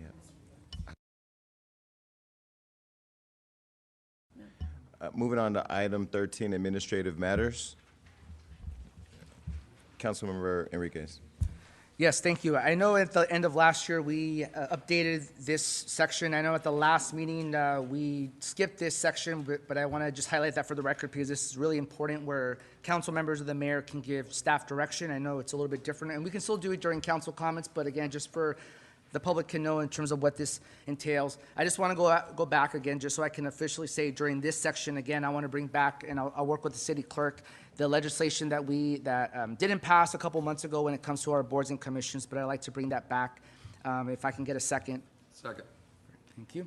And then other than that, I know I mentioned this during our legislative committee meeting, but I just want to highlight, I know Councilwoman Padilla and Vice Mayor Lee might hear this again, but I know the Vice Mayor and I have been talking pretty heavily about housing policy, making it a priority for us in 2026. We have been delving into research in terms of options and a potential board that we want to introduce to the council and for the committee to get involved. But we talk a lot about affordability, and apparently that's been a buzzword.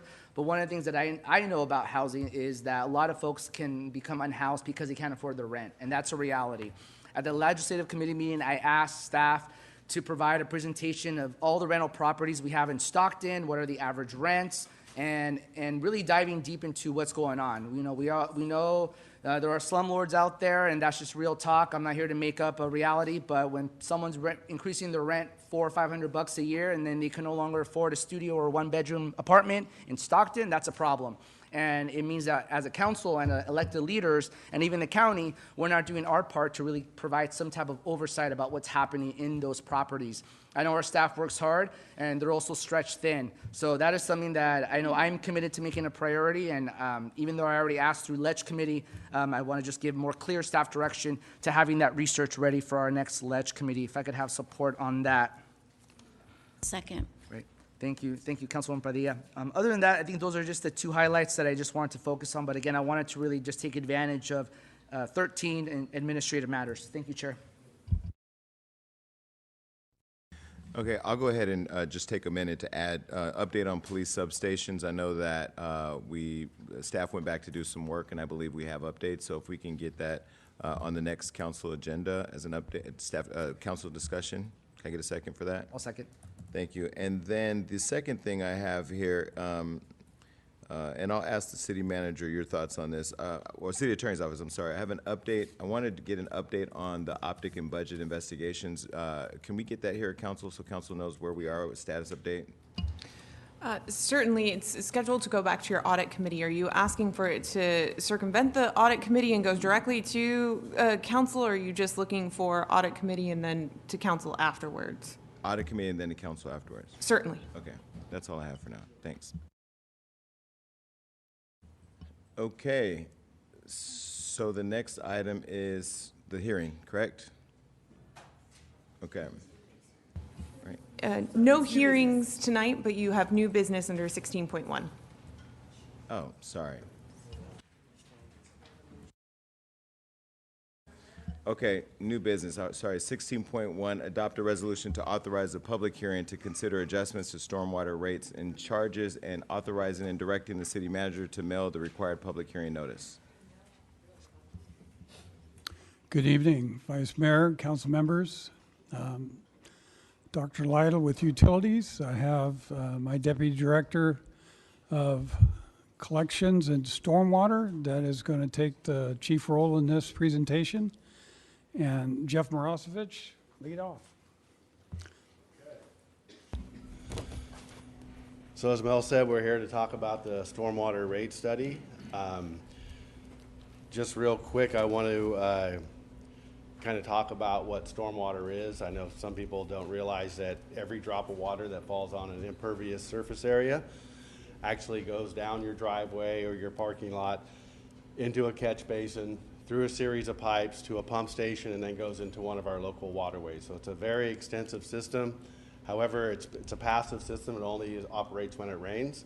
So it's kind of the forgotten utility, but it's a very important utility. You can see some statistics here. I don't need to go through all of them, but we have 23,000 catch basins. We have about 620 miles of pipeline. All those have to be maintained. 77 pump stations. So there's a lot of infrastructure that we have to maintain in the storm system. So what the stormwater rate study is addressing is the challenges that we have with the utility. As an enterprise utility, the stormwater utility must be self-supporting. So we can't take money from sewer or from water and pay for stormwater infrastructure. We have to get it from fees for stormwater. Our current rate of $2.10 was established 33 years ago. So that's a long time for not having the fee increase and trying to maintain this utility. Since 1992, our permit requirements, that's all the regulatory stuff that we have to do, and there's a lot. I'm not going to get into the weeds on that right now, but we do a lot of work to make sure the water that does enter the waterways is as clean as possible, and that's required by federal law. And the city's also grown, so we have a lot more infrastructure. So our issue is that the revenues do not adequately fund the cost to provide reliable service for the citizens. So there's a lot of old infrastructure that's decaying, and we're not able to improve it. So we're facing about a $5 million deficit in 27 and 28. So that's just for operations and maintenance. That's not for capital improvement. So we're kind of at a critical point here. So this aging stormwater infrastructure obviously is at risk for failures. I think we saw some of that in 2023 where some of our older locations didn't function properly, and those things need to be addressed. So in 2023, there was a stormwater master plan that was adopted, and that identified a lot of the critical areas that need improvement. There's about 12 major projects that we have identified. There's a lot more than that, but those are the worst ones. So we already have those identified, and so we know where those are and about how much they're going to cost.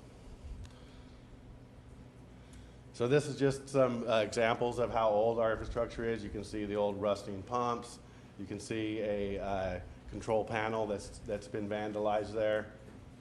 We get a lot of vandalism in some of our stations because they're remote. They're showing some discharge pipes that are just wrapped because we don't have the money to replace the pipes. And there's some older pumps.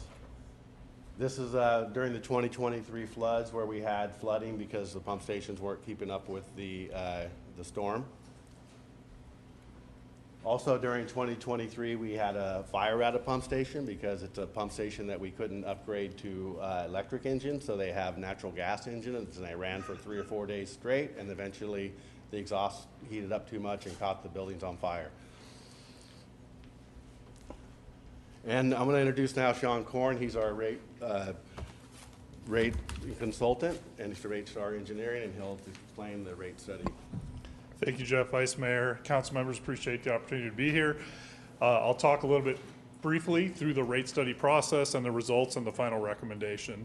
And as we go through a rate study, the purpose is to identify the revenues and the expenses and develop a rate transition plan to adequately support the overall utility enterprise fund. And so on the stormwater side, we have primarily stormwater rates and fees that we charge to recover those costs associated with this. Now, similar to water and sewer, we have to meet the requirements of Proposition 218, and I'll talk about that a little bit more as well.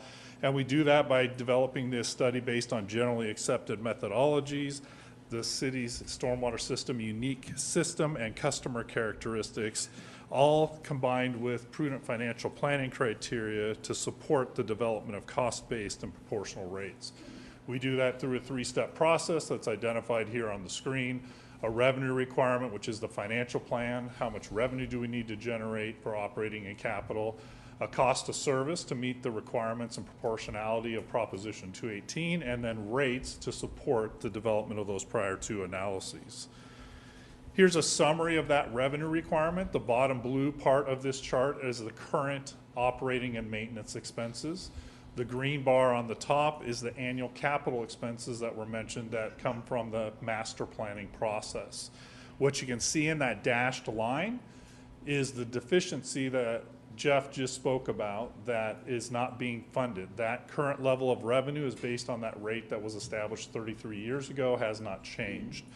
So currently, our revenues are insufficient to fund ongoing operations and maintenance expense and not recover any cost for capital going forward. And that's the purpose of this cost service study, is to support those identified capital improvement needs to maintain the system and alleviate challenges within the stormwater system. Given that overall financial need, we move to the cost of service analysis. It's a proportional analysis to meet the requirements of Prop 218. And the city study is based on an equivalent unit basis. So each single family home is one equivalent unit, as is a multifamily, an apartment dwelling unit. Non-residential, so commercial, institutional, industrial, are based on a density factor based on the size of their parcel and then calculated equivalent units. So a non-residential property would be much more than one EDU, anywhere from one up to several hundred EDUs per, depending on their units. Overall, the current rate is $2.10. Given the need to fund operating and capital needs, you can see the transition plan here over the next 5-year period to $3.85 up to $8.10 per month per equivalent unit. To give you a little comparison on the regional side of this, here's our current rate of $2.10. The fiscal year 2027 rate, if adopted and approved by the council and the public, would be $3.85. And then these other agencies are agencies that have recently completed and successfully implemented stormwater rates. So you can see anywhere from $7.87 up to $12.82. So the proposed rate that we have over this 5-year period is still below the majority of those others that have moved through this. Now, this is not apples to apples. Each system is different and unique. The city of Stockton system is unique in the sense of your geography. You have water nearby. You have to move that water appropriately through the system to meet those needs. So some of the challenges, as Jeff mentioned, is backlog of deferred maintenance. Again, absent revenue adjustments with these rate increases, there's additional deferral of critical infrastructure improvements, increased risk of flooding, as well as pollution in local waterways if those aren't appropriately fixed as identified in that master plan process. So just to give you a quick update on the Proposition 218 component. So water and sewer is a single process. Stormwater is a double process. We go through the protest hearing just like we do for water and sewer. After that, if there's not a majority protest, then it goes to a ballot where a ballot is sent out to each parcel, and we need a majority of those ballots returned for the council to be able to implement the proposed rates going forward. So this is a process that takes some time. We'll go through the protest tonight if the council approves this moving forward, and then after that, we would be back in front of the council at that protest hearing to start the balloting period, where the city would also have a component of that based on the city parcels that pay these fees. So a little bit more about our communication and outreach. This is a critical aspect of the study that, as we go through this. One of the key highlights, I think, is the online open house. It's a website. It's going to be linked through the city's current website. It's going to be open 24/7. All your constituents, council members can all go to that and see all the information that sums up the rate study that we briefly talked about this evening. It has the different rates, it has the different explanations of the stormwater system and capital components that are needed going forward. We're also working on community meeting, also meeting with other business and civic groups, as well as commercial and industrial properties. This is where the council, if you have other folks that you need us to meet with or would like us to meet with, we're open to going through that process to meet with any other different groups or customers that we would like to. As part of this evening, we're looking at the protest hearing. That's the customer notification to send that first process out the door. We'd also have a gap mailer. So in between the protest and the balloting, we'd be putting out more information to all the customers as part of this, and then we'd be hitting the typical social media and traditional media. So pretty heavy effort on this. Kim Floyd, who's on our team, I think many of you have worked with in the past, she's helping lead this up as we go through this process to develop the outreach component as we move forward. So to summarize this, we're looking tonight for a recommended action to adopt the resolution to authorize a public hearing to be held on March 31st, 2026 to consider the adjustments to the stormwater rates. Authorize the city manager to mail the notice of future public hearing to all stormwater customers and the recorded property owners to which the stormwater rates are proposed for, and then take actions necessary to carry out the proposed and intent of the resolution. And with that, I will turn it back over to the Vice Mayor and Council.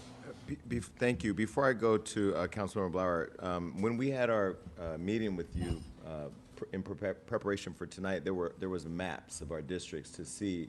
Do we not have that available? Is there a way we can get a copy of that now that we can provide the city clerk as an around the bench memo, but we can actually see up here, because the council, I think. That was the CIP project locations. Okay. And I actually just produced that map for myself, so when I was meeting with you all, I knew that you would ask, do I have any projects in my district? So I created that for that. But I can definitely provide that to you. I didn't bring it with me tonight. Yeah, I think that'd be helpful. Okay, Councilmember Blauer. Thank you, Vice Mayor. I feel pretty strongly about this particular item, and am in favor of moving this forward. In my other job, when I'm not being a council member, I'm a real estate broker. And I can tell you, I've been in a lot of houses that have been very well maintained, and I've been in a lot of houses that have deferred maintenance, and a lot of it. And the difference between the two is night and day. It's just so important to maintain things, and you can only maintain if you got the money to do it.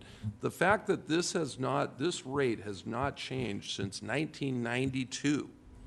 1992. The only thing and I brought this up in the water committee, the only thing I can think of that has not changed price-wise since 1992 is a hot dog at Costco. Not a single other thing can I think of.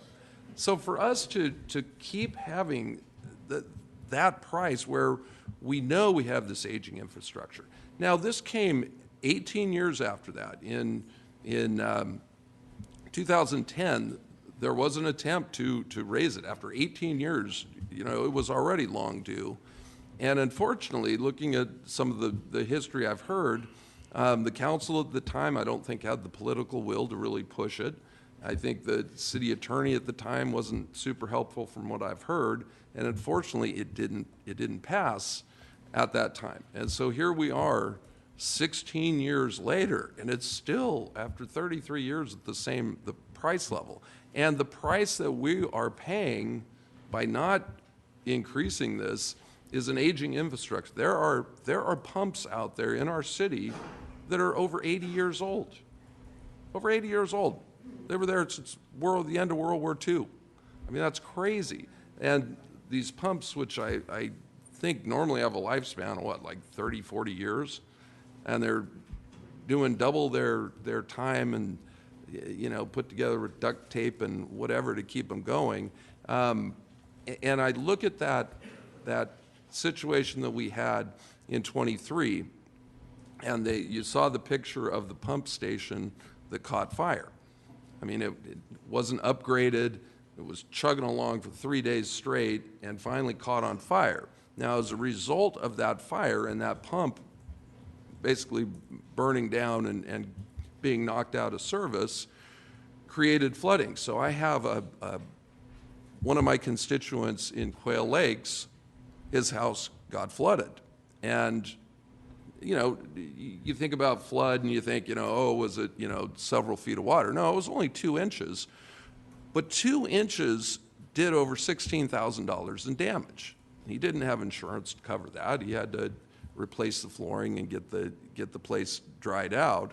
And I think any one of us, all of us have seen the effects of not maintaining and having our infrastructure be where it should be. Just by virtue, we have these big storms, and you drive around, and you come to certain streets where, you've got to get way over. You're going to be going through water, a lot of water. So I'm so in favor, and I just would ask that all of you just really look at this, and you look at the comparison of what other cities are doing, and it's just, we're paying $2, and a lot of places are paying like 10. So I think you can tell I'm kind of passionate about this because I know how important taking care of our infrastructure is, and we've got to have the revenue to do it and get these things, replace these 80-year-old pumps, and and there's a lot of pumps in this city. So I'm very much in favor of the recommended action. So I know probably some other people want to speak, but darn it, I wanted to get that out. Thank you. We love the passion. Councilmember Villapudua. Thank you, Chair. Well, Councilman Blower, Costco hot dogs are probably going to go up now. Yeah, just a few questions. Was there or will be, obviously there will, was there a town hall meeting, and what was the feedback from the community regarding the rates? This is actually the very start of that process, so once you guys approve moving forward, then we'll start having those discussions. Okay, well, will they have different, translate Spanish and different Yeah, nationalities? currently the website right now can translate into any language. And then my last question, everything rates go up. Will there be any programs for people that can't afford with these rates going up? A lot of people still going through recession and wondering, hey, these are going up. How do I pay my bills? So is there going to be any type of programs out there? I don't know of any program for that. Do you, Dr. Lionel? I don't. No, actually, it's an issue regarding the 218 process as far as people paying equitably along, all property owners. And so you can't necessarily do that. And Sean could provide more detail on that. But I could also, as this effort goes forward, I could rest assured that we'll do our level best to look for grants, look potentially for small loans that would, like SRF, State Revolving Fund, that would be at a lower overall percentage to reduce the overall costs for these projects going forward. And so, and we would do that wholeheartedly in the stormwater group. And so, just so you know, overall, that helps reduce the overall cost and impact. So it makes the money go a lot further. And Councilman, just like anything else. One second, even please. with I'm sorry. our- Excuse me. It's hard to hear up here when there's distracting conversations in the audience. Go ahead. Even with our water bills and things like that, we take these on a case-by-case basis, and we would be willing to work with our citizens just like we would on any other past due bills. Okay, and then my last question. I know in the year, I believe 2030 till 31, the rates will go to $8.10, correct? So that time, would it keep going up higher, or is that where it will stand? So that's the maximum, if adopted by the council as it goes through the Prop 218 process, that is the maximum rate that can be charged unless the city goes through another Prop 218 process. So that is the rate until another study is completed and you do this again. I will say that as we've looked out long-term, it's not going up that significant, but we do have future projections just based on inflationary increases in operating costs and capital costs. So once we get to the year 2030 and we get all the repairs done, right? Is there a chance that our rates can go down? I would say not likely. I will also add, so the projections right now based on the capital that's outlined in the master plan, this level of revenue gets us up to the point to carry on that level of capital investment out. We only looked out 10 years, so another 5 years. And so that would have to be evaluated at that point. I will tell you, I've been doing this for over 25 years, and we've reduced rates, I can count probably on one hand as part of it, just from inflationary impacts going forward. But as Mel said, those capital projects are evaluated, additional funding, grants, low-interest loans are made available, then that does help maintain and minimize those increases. Okay, Chair, no further questions. Thank you. Yeah, before I go to Councilmember Blauer, I mean, one of the things that, you know, in our, prior to getting to tonight and looking at was, I think there's 23,000 storm drains in the city. Was that the number? Okay, so 23,000 storm drains. So thinking just about the infrastructure, I know for District 6, one of the things that we spent a lot of 2005 on was preparing for economic development in 2026, 27, 28, Western Ranch specifically, having gone through the whole flood warning before when we went with the Mossdale project.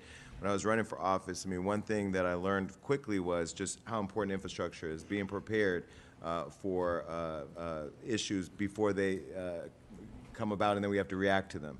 And the other thing I think is significant is understanding without this increase that we don't have the finances in the city to respond to a disaster should a disaster happen, that this is to help us with preventative measures. I think that's really important for people to hear because although affordability is something we're all thinking about, I know that was a lot of the conversation we had too, and making sure that we're keeping in mind affordability for all of our residents. I think one of the things that you pointed out, which came up in that meeting, was the $16,000 of damage from that 2 inches of water. Think about that, and that I think is something that we're all trying to mitigate as we move forward in this discussion. Councilmember Blauer.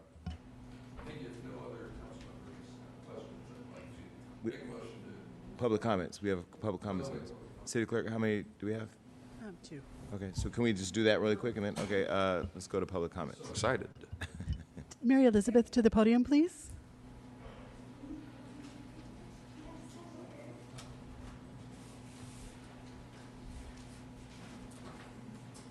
Hello, Mary Elizabeth. And a couple of weeks ago, I submitted comments on the 6th, 7th, and 8th, and regarding water. And one of those, most all of those comments included reference to the general plan, whereby the city of Stockton pledged to provide an opportunity for the residents of Stockton to engage in planning decisions. This study report here has not been released for any public review. The first time it came on the agenda, and that's it. It didn't even come before the Water Council Committee when it referenced the study. And so I think this is another example of the city, you know, asking for the people to rubber stamp without having any input. I've provided substantive comments on the stormwater master plan over the last several years that I never received any comments on myself or the Delta Sierra Group comments. And so, you know, the fact that there's, you know, these projects that are in there that that may or may not really serve all of Stockton. And so, you know, I think that there should be some general process where some of that outreach, you know, that the council folks were talking about happens before the city approves the study. And, you know, waiting for the outreach until after, when everybody, you know, like, here's what we're going to do, here's what we're going to do. Well, we heard that plenty of times. A big problem that I had with that is the volume of rain. And so the amount of precipitation that was in that master plan was less than we saw in the 2022-2023 floods. So I believe that the stormwater planning that is proposed is inadequate for our future under climate change projections. Thank you. Pat Barrett, please.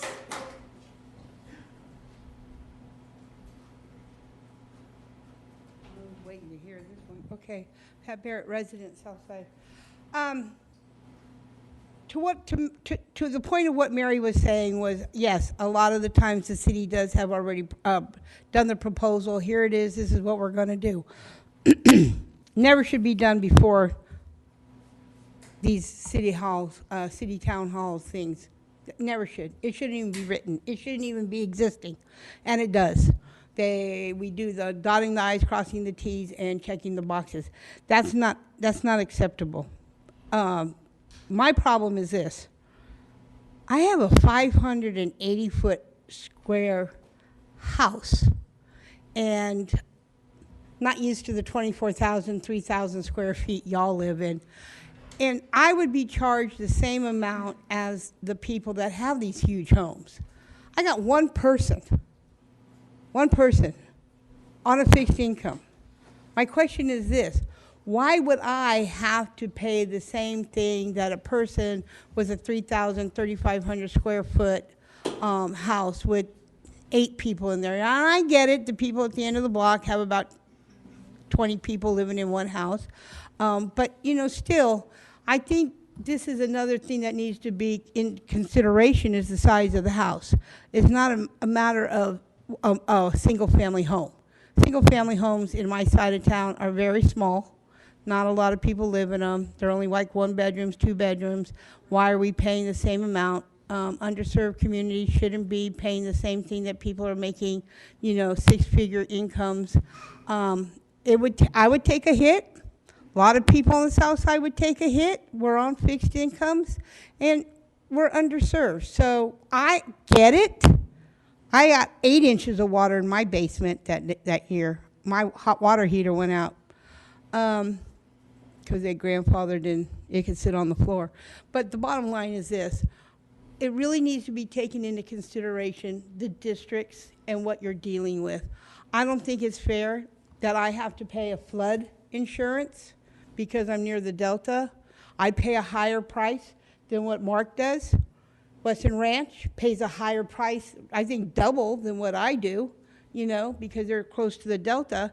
And I just want you guys to take in consideration that people on the south side should be prorated because we are a different community. Thank you. Oh, and the developers' fees haven't gone up in 30 years either. That concludes public comment for this item. Okay, are there any other council comments?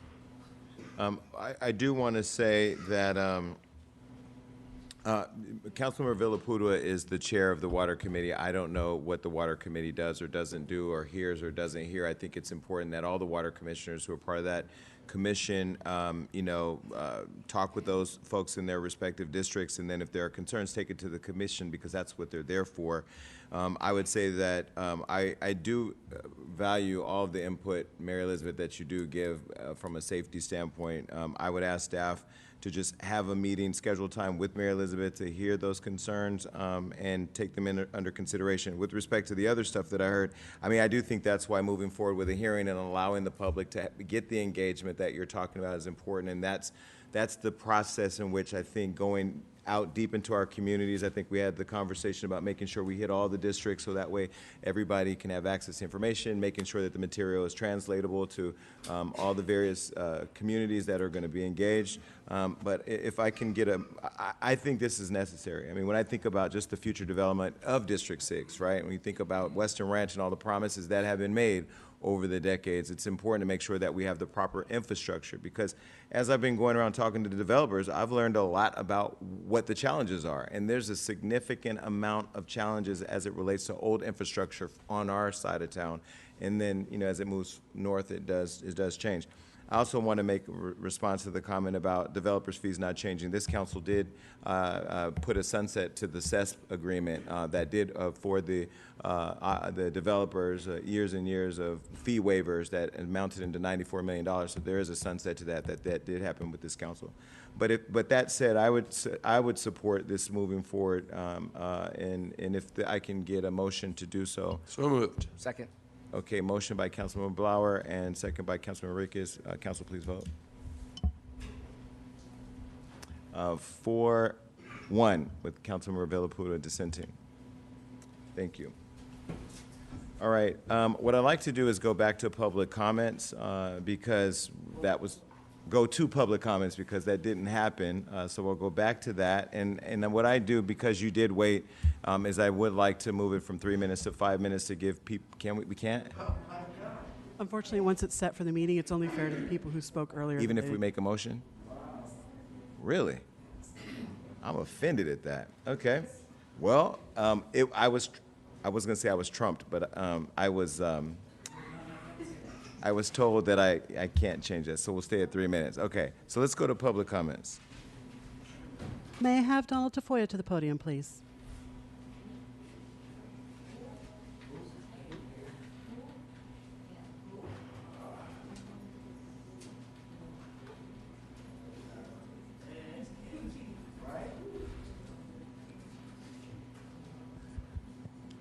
Oh, I have to get circulation back in my legs here. Before I start, I want to say real quick, twice last year I mentioned that 34% of state prison inmates were illegal aliens, that as of 10 years ago, and I did a research, and today it's only 22%, so we made an improvement. There's 91,016 prison inmates, and 22%, you're looking at 19,376. I just want to be fair to all the illegal immigrants that are in California. As usual, last year I mentioned that what I saw in the city council, I've been attending for the last 8 months, maybe 9, is that this council here is probably the worst I've ever seen. I followed politics from day one, honestly. You guys confuse efforts with results, and I still see it here today. And moving public comments at the rear is just another aspect of being ineffective. You talk about transparency, you push the people back to the end of the line, so you're hoping they'll leave and not going to stick around and get their 2 cents in. Honestly, I've looked at each and every one of you individually. I've done my research on you. I've researched what you guys get paid. You guys get paid 50 cents more than a hamburger flipper at a national chain, hamburger stand chain. They are overworked and underpaid. In my opinion, all of you are overpaid and underworked. Results is what matters, not sitting 3 feet higher than everybody else here in the audience. That might make you feel good, but you're only making $50 more than a hamburger flipper. Growing up, I was taught not to call people names, and I taught my children not to call people names. I come over here, and I see you guys calling each other names, and I'm not picking on Jason, but Jason's the biggest name caller, and that affected me. I called him a dozen names throughout the year last year, and I wish I could apologize for it, but I think he deserved each and every one of them. And I call him now the DEI vice mayor. DEI as in didn't earn it. So I've asked him to step down. I see him as a detriment to the city, not an asset. And he can think that, I was taught a long time ago, if you cannot impress people with your intelligence, dazzle them with your BS, bologna sandwiches. And I see a lot of BS up here and no results. And I see a lot of infighting and very little accomplished. Thank you. Pathetic. Thank you. Thank you. Diana Butner.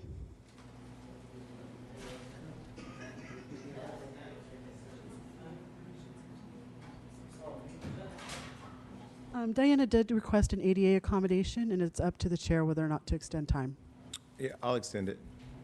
Thank you. I love this. Do you need an extra minute? I get an extra minute. Thank you very much. Okay, 4 minutes. Yeah, and for those of you who do not understand that, I think there may have been a misunderstanding on what my disability actually is. It's not this. That's one of them, but it's not this. I want to save most of my stuff for when the mayor is in the room. And the ADA accommodation is an actual federal law.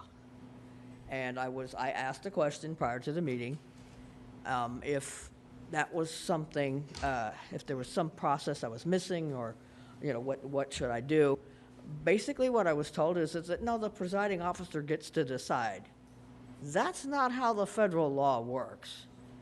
So we have some real issues with how the laws are working, how they're being followed or not followed. But I really want to say that I appreciate the comments that would have allowed us to speak earlier in the day. I can't sit that long. I'm going to pay for this all night. Some of us have issues. And when you come to a meeting and you expect it to start at 5:30, we've had this conversation before, these kinds of things are important to the public.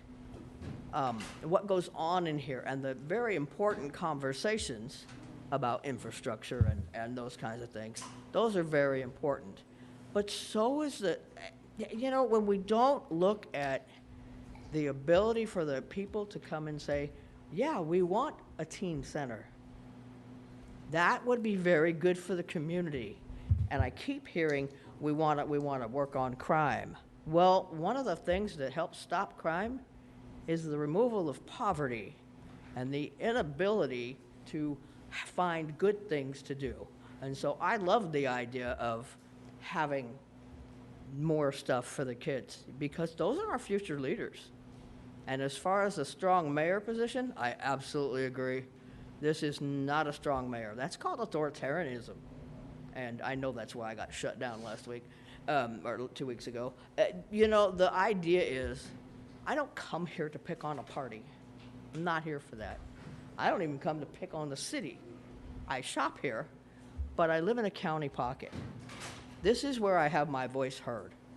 And it's very important. I was a teacher, and I taught history. I'm one of those people who actually, at the age of 16, got to see Checkpoint Charlie. And it was a museum then. I saw the bombed out buildings. And, you can't unsee that. You can't unsee that. I understand a lot about history. Now, I may have been a special education teacher, which is why I know about the ADA. But I also had a credential that enabled me to teach history. And this is pretty insane watching what's going on and the divisiveness that continues in here. I don't see, it's not the vice mayor. It's not the vice mayor doing that. There are issues for sure, but that idea that we have a strong mayor, that is providing a whole bunch of chaos. And we do not, never have in here. That was a question that came up during Anthony Silva, and it's not a thing. So I'm gonna buck that system every time, and I will call it out when it's incorrect. And I hope we can get it together here, because this is about our communities. And one of the things we need to do is actually bring the people together and Thank start you. taking care of each other. Thank you.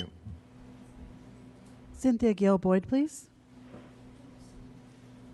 Cynthia's birthday in 2 days, by the way.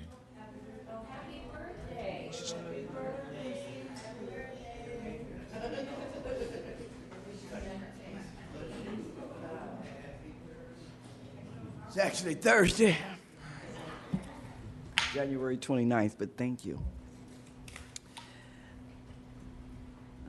Just a test.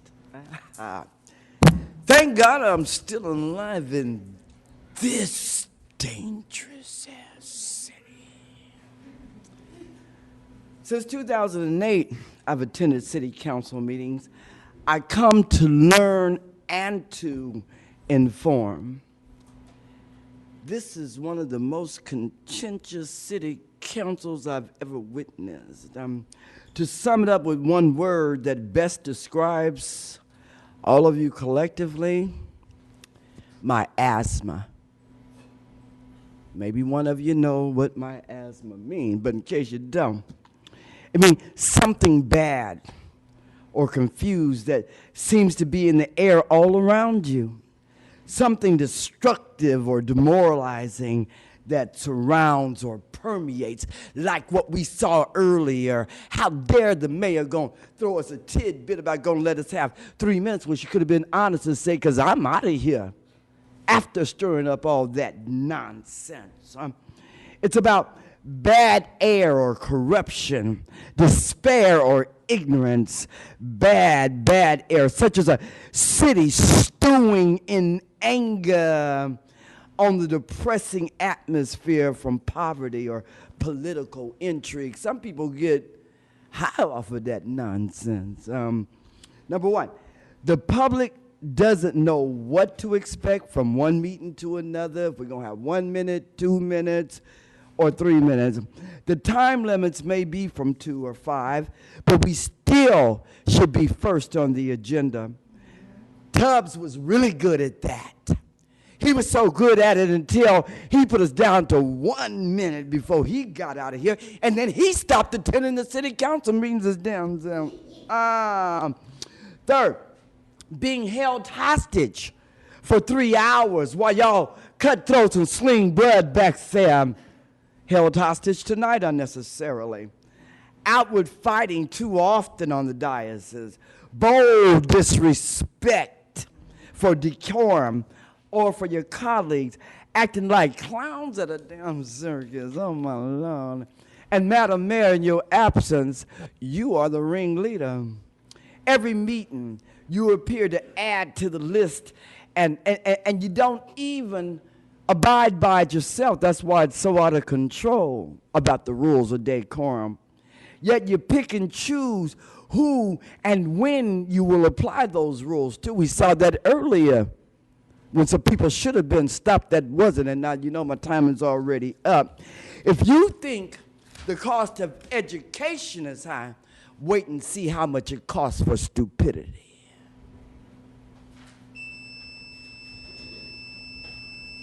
Yolanda Preciado.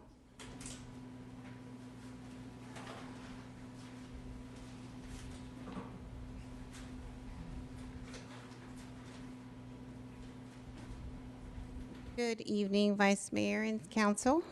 I wanted to start with a quote. Darkness cannot drive out darkness. Only light can do that. Hate cannot drive out hate. Only love can do that.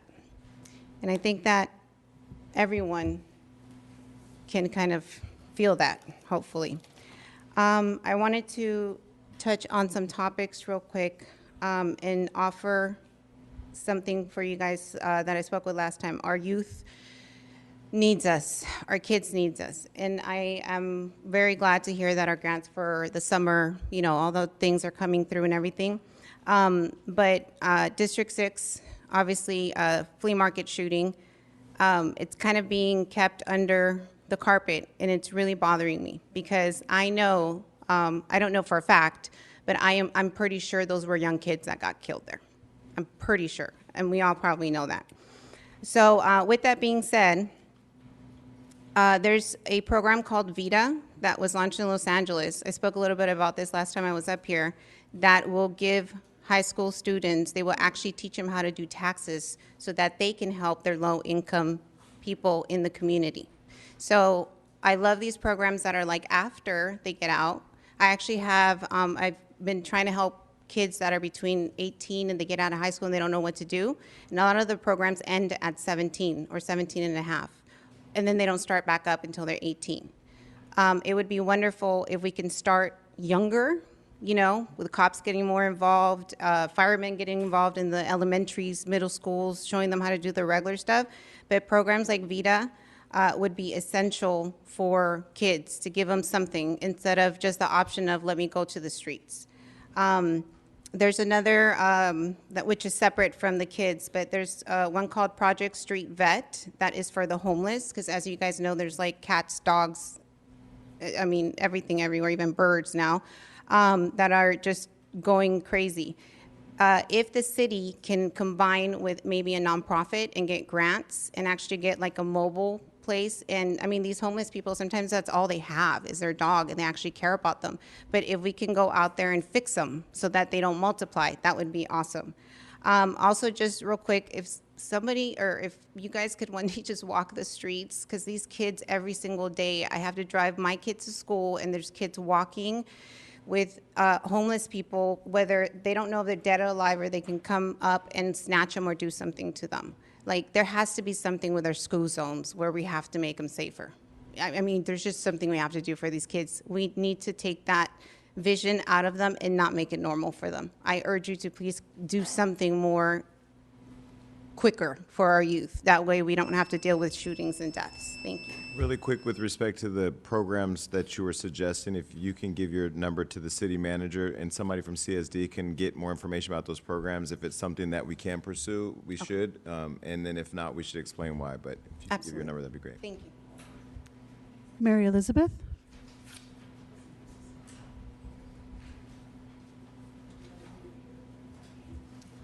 Mary Elizabeth, Stockton resident. And first thing I'd like to do is I would like to thank Fire. Mama and I sent a thank you note, and unfortunately we have another one. When our elders get elderly, sometimes they fall, and I appreciate Fire coming out and helping me get her up. And eternally grateful, and she is as well and wants to stay out of the hospital.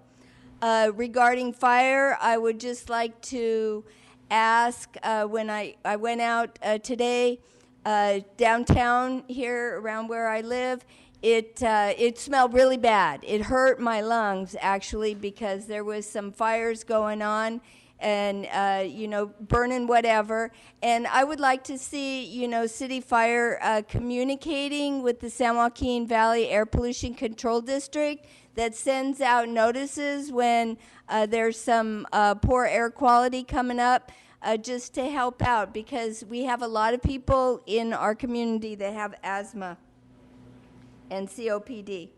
I'd like to also thank code enforcement. I report that graffiti, and 2 days later, the same thing, and, they are always so gracious, and, I just keep at it, but, I worry sometimes, they're going to say, oh, my God, we got her again. Yeah, I ran into one, oh, yes, I know you. But we got to clean up our community. Next, regarding our community, we've got some big city projects going on, and I've talking to some people over there I met at MLK Day, and I say, hey, what's going on over there? Oh, I don't know. The whole tear up. So when we have big infrastructure projects, we need to be outreaching to the neighbors, and having information for the neighbors that is regularly updated so they know what's going on in their neighborhood. And I think we already heard, somebody's worried about, what streets are closed. And so that can be a practice that helps with outreach. And then the last thing that I just really like to thank the council for all of their efforts to improve our community. Zoila?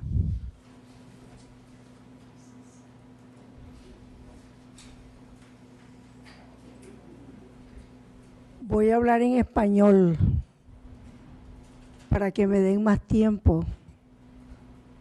Mi nombre es Zoila, vivo en el Distrito 6 de Weston Ranch. Lo que yo voy a hablar hoy necesita acción. Es necesario que los City Council le pongan especial interés al Distrito 6. Hemos sido olvidados por los últimos 20 años. Y estoy hablando en español porque muchos tal vez se acordarán del nombre de Ernestina. Ernestina, ella hizo bastante campaña publicitaria y tal vez ahora que yo estoy siendo la voz de Ernestina, se pueda hacer algo referente a las luces del Green Belt. No sé cuántas veces ella va a tener que ha llamado a la ciudad, a Stockton y su plegaria para que haya luz en el Green Belt de Weston Ranch, la reparen. Se prometió que iban a poner luces en toda la ciudad de Stockton, pero como siempre, Weston Ranch está completamente olvidado. También miré que Ralph White estuvo aquí y desde que miré que Ralph White habló hace poco, porque sí hay una cosa que dice, si mira algo, decí algo, pero eso trae consecuencias, porque no me explico yo cómo a Ralph White y a mí, su servidora, nos echaron el Code Enforcement y no estoy culpando a Code Enforcement porque yo sé que alguien tanto en el City Council anterior como el presente, alguien aquí en el City Council no les cae bien la Zoila porque la Zoila tiene voz y no tengo miedo. Y otra cosa que yo tengo en común con la councilperson Padilla y una señora que habló que se llamaba Kimberly Garner, bueno, esas personas se les dijo que no eran bienvenidas a ningún evento. Bueno, les quiero decir que yo soy la tercera persona. Yo también se me dijo de que yo no era bienvenida a ciertos eventos comunitarios. Y hoy vengo a regresar una tarjeta que me dieron. Thank you. Going to be speaking in Spanish. My name is Zoila. Oh, si tenía más tiempo, ¿verdad que tenía más tiempo? Sí, sí. Weston Ranch District 6, what I'm going to talk about today needs action. It is necessary that we pay special attention to District 6. We have been forgotten about for the last 20 years. I'm speaking in Spanish because many might remember the name Ernestina. She did quite a bit of advertising, and maybe now that I'm being, excuse me, Ernestina's voice, something can be done regarding the Greenbelt lights. I don't know how many times she has had to call the city and pray for the light to be repaired on the Weston Ranch Greenbelt. They promised to put lights all over the city of Stockton, but as always, Weston Ranch is completely forgotten. Also, Ralph White was here, and since I looked, Ralph White spoke recently. Because if there's one thing it says, if you look at something that has consequences, because I can't explain it. How Ralph White and I were caught by the enforcement, and I'm not blaming, I'm not sure what the word is, it comes up as forced men. So I think it may be a code enforcement. Okay, thank you.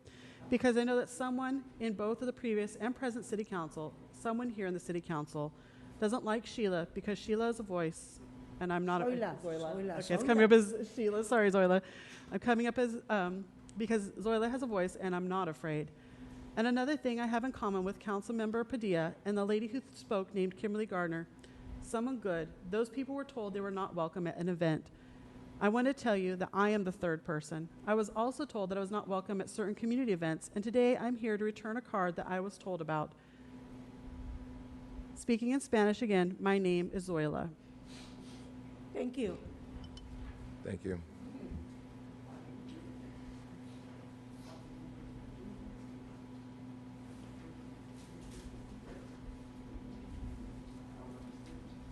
Mark Stebbins, please.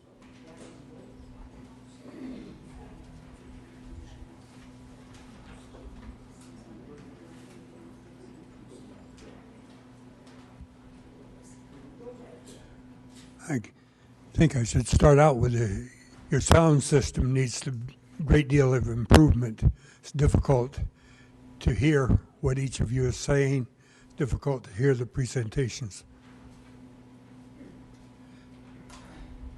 60 years ago in Big and Little, which was a mini mall in South Stockton, South El Dorado, a woman was wearing a lapel pin, and the pin said, "Chicken Little was right." Now, for those of you who don't know the fable, Chicken Little got hit on the head by an acorn, and she ran around and told everybody that the sky was falling. Now we're 60 years later, and Chicken Little is right. We're in a pandemic of incompetence. You have incompetence on the federal level with the air traffic controllers and with the ICE enforcement and a number of other things. You've got a state governor who, to paraphrase Nero, or the decline of the Roman Empire, Nero fiddled while Rome burned, and Newsom fiddled with homelessness while Altadena burned. We have drivers incompetent, driven by anxiety, so that when you go on the street, you have not a willful malevolence, but simply an incompetence, an inability to drive in a way that makes the people safe. What should you do about it? This pandemic that's going on, well, you've done a couple of things. You hired some competent people, and I think the police chief and the city manager are examples of that. You need to mandate that contact with the city and all city staff needs to be personal, that computers don't accomplish the task. Computers are not competent. So that needs to be put into your agenda. And then each meeting, every item you take needs to take a look at what is the reality of this? What is the competence of this? Thank you. Thank you. Zakir Akhtar.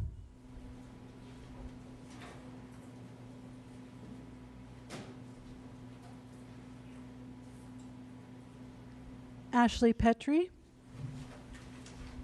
Oh, okay. One moment, Ashley. Good evening. We'll all be saying goodnight soon. My name is Zakir Akhtar. I'm a downtown resident. I live in downtown, and I also work in downtown. I'm here in advance of next week's meeting, which you guys will be discussing the Downtown Stockton Alliance, which is going to be a potential 10-year extension. For 3 decades now, my family has had quite a bit of concerns and dissatisfaction by the lack of accountability and oversight of the Downtown Stockton Alliance. With the help of the city clerk, I reviewed the voting composition. It was reported by the media in the city that 74% of the property owners were in favor of the DSA. I looked at the composition of the vote. Of the 242 votes that were voted yes, 113 of those votes came from the city of Stockton. So if you strip out the city of Stockton vote, the city of Stockton actually accounted for 47% of the yes votes. If you strip out all the government agencies that voted, so the county, the city, the rail commission, and I believe there's one other government organization, only 29% of the property owners voted yes. 71% of the property owners voted no. So I'm not sure why it's being reported that 74% of the property owners, they make it seem as if private property owners voted yes. And I'm concerned because I don't think anyone in this room is aware of that or has made the media or anyone else aware. Sacramento also covered this vote as well, and it said 74% of the property owners voted yes. I don't think that's a fair representation of the vote. The DSA has had 3 decades to improve downtown. They have a poor track record. They have a lack of transparency in operating in a manner that is suitable for our downtown community. There is a lack of an independent audit report, which is required for 501c organizations that have revenues of over $2 million, which they do have. They also collected more than $750,000 in ARPA funds. If you receive more than $750,000 in ARPA funds, you are required to issue a single audit report. I've asked Mike Huber, the executive director of the Downtown Stockton Alliance, for an audit report. I have not been provided with one. I also requested one yesterday as well, and I haven't heard a response. Also, his salary, it's not being disclosed, but I've been told that he gets paid over $200,000 in annual salary, which makes up a good amount of the close to a little over $2 million. Over 10% just goes to his salary. I've been told that the executive director cares a lot about downtown, and he has great interest of downtown. He doesn't live in downtown. He doesn't pay the property tax. Thank you. May I have? No, can't. Thank you. Ashley Petrie.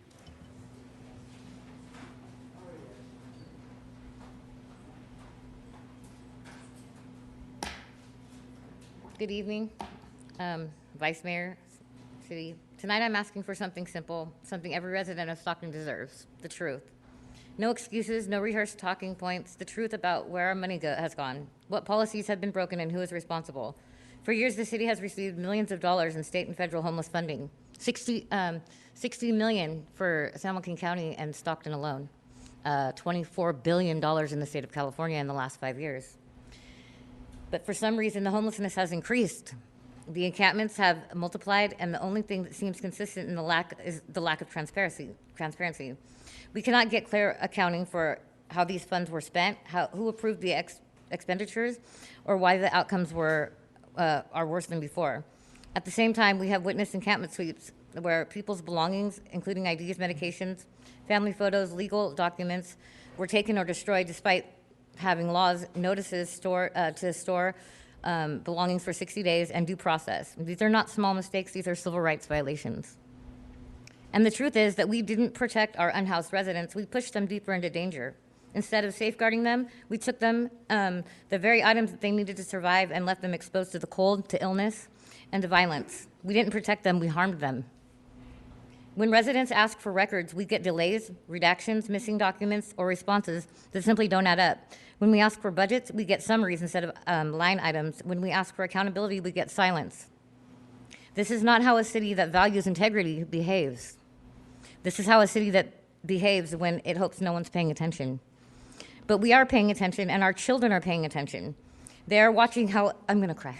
They're watching how adults in charge handle responsibility, money, and the treatment of the most vulnerable people in our community. They are watching whether leaders tell the truth when it's uncomfortable or hide behind bureaucracy.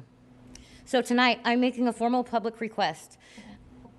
I'm calling for an independent audit and a full investigation to the use of and dispersion of all homeless-related funds, the budgeting and spending of encampment sweeps, compliance with property storage laws, the actions of all departments involved, any violations of policy, procedure, and state law.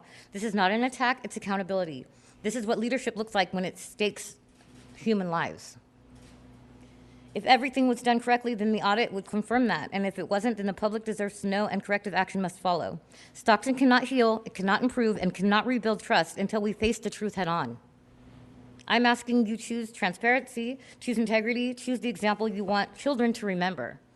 My name is Ashley Petrie.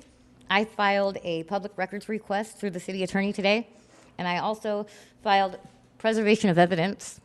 And I'm requesting that people realize $24 billion, $60 million is a lot of money.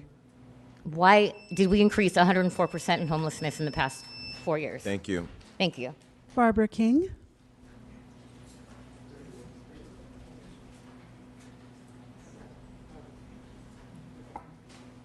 Wait, before you speak, City Clerk, can you get her information and let her know the formal PRA process so she can get the information she asked for? Thanks.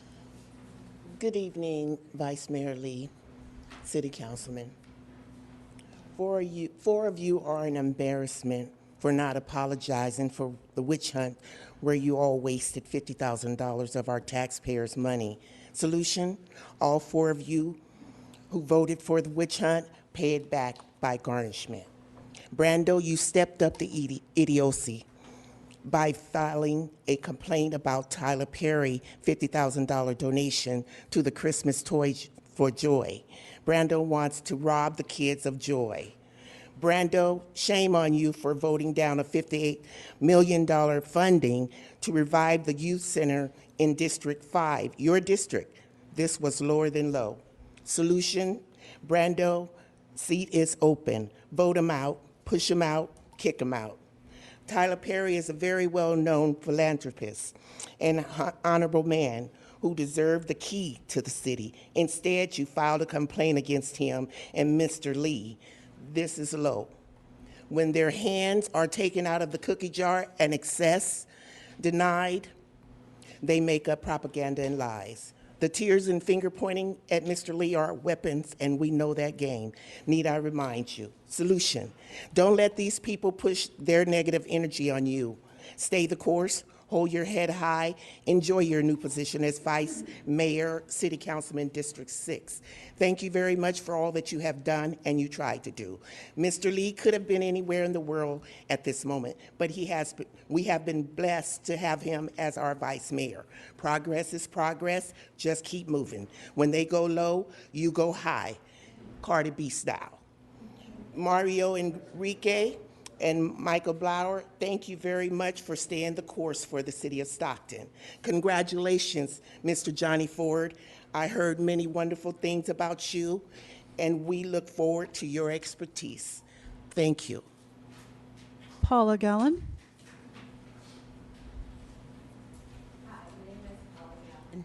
Usually I don't speak because I've just been observing since I've been here. I did volunteer at Vice Mayor Lee's Toys for Joy, and I thought that was really amazing because all the kids that were lined up from 8:30 in the morning, and a lot of kids were able to take like 7, 8, 9, 10 toys away, and they were fed. I seen the children just get their hair braided, and then the boys get their hair cut, and that is big because a lot of parents can't afford haircuts for like 3 and 4 kids and get their hair braided. It's like minimum $65, so a lot of single parents can't afford that. So I'm just saying that it's really sad that you can't problem solve. I work with adults with intellectual disabilities, and I work with the youth. And we always tell them, you know, and even like the staff, if you can't problem solve yourself, how do you teach anybody anything? And I've been coming here and I'm just amazed. And I'm like, Jason Lee has to defend himself for being who he is. He can't help it who he is, but he can be anywhere. He doesn't even have to do this. He doesn't have to take the time to be here or be doing this for the kids or anybody else, but it's just unreal how he's being treated, and I think you guys really need to problem solve with yourselves because you can't teach anything if you can't do that. So thank you. Rupinder Mangat.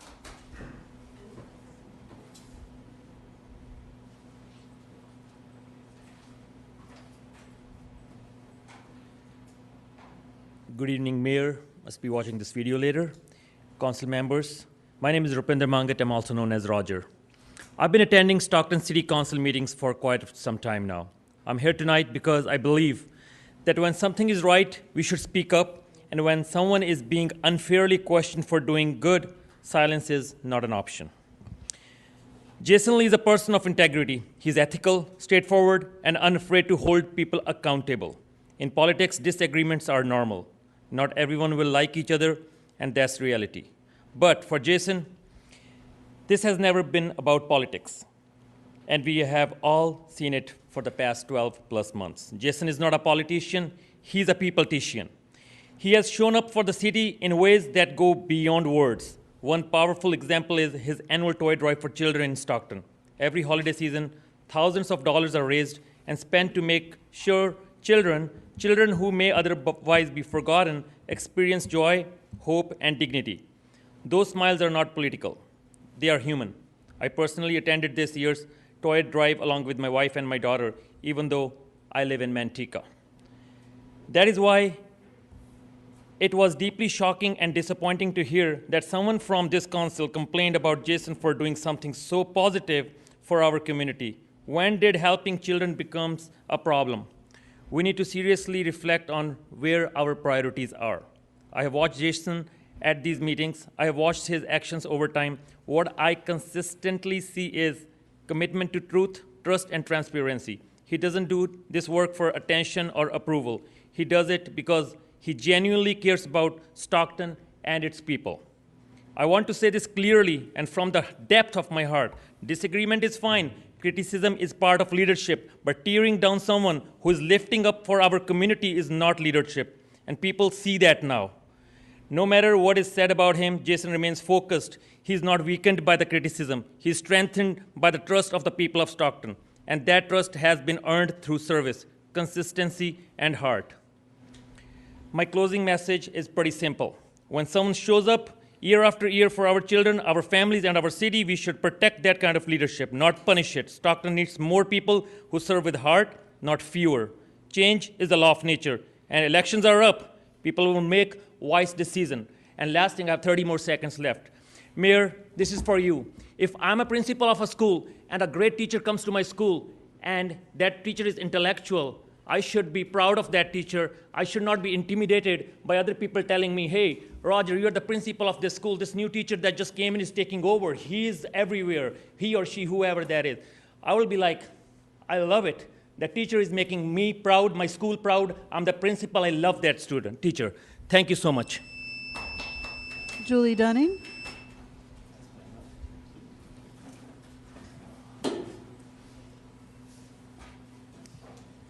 Good evening, Vice Mayor, Council. My comments were written tonight to be addressed to the mayor, but carpe diem, I'm going to proceed forward. Over the last couple of weeks, the people of Stockton have watched over 35 years of professional experience and institutional knowledge be escorted out the front door of City Hall. These career assassinations were not based on performance factors, but rather political retaliation. These were people who had dedicated a substantial amount of their lives to the service of the city of Stockton. Most, if not all, have been here longer than any of you. All had come up through the ranks and achieved their current positions based on meritorious promotions. In fact, less than a year ago, Chad Reed had accepted a position with another city, and you, the mayor, personally asked him to stay and become a deputy city manager. In doing so, he wound up covering 3 positions while only receiving compensation for 1. He should have received a Superior Accomplishment Award. Instead, he got fired. I believe these people were taken out for 2 simple reasons. Because of their professional integrity and honesty during the recent DEI investigation, and this is the most important reason, because they can connect the dots and they know where the bodies are buried, and fear they would have adhered to the same professional integrity during the upcoming state audit. This was a risk you simply could not afford, and the people of this city should be asking why. Your actions were taken without consideration for the long-term effects on city operations and morale. This is the posturing of a tyrant, not a leader, silencing dissent, ruling through fear. Such behavior only serves to suppress honest voices and undermine the values that should guide our city. I don't know if you believe in karma or the words of the Lord when he warns, whatever a man sows, so shall he reap. Either way, I wouldn't want to be you when the devil comes to collect his due. Since I'm smart enough to know that these comments have put a target on my back, this letter is my official resignation from committee participation, so you don't have to worry about trying to remove me yet again.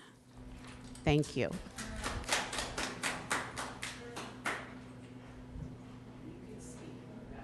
Pat Barrett.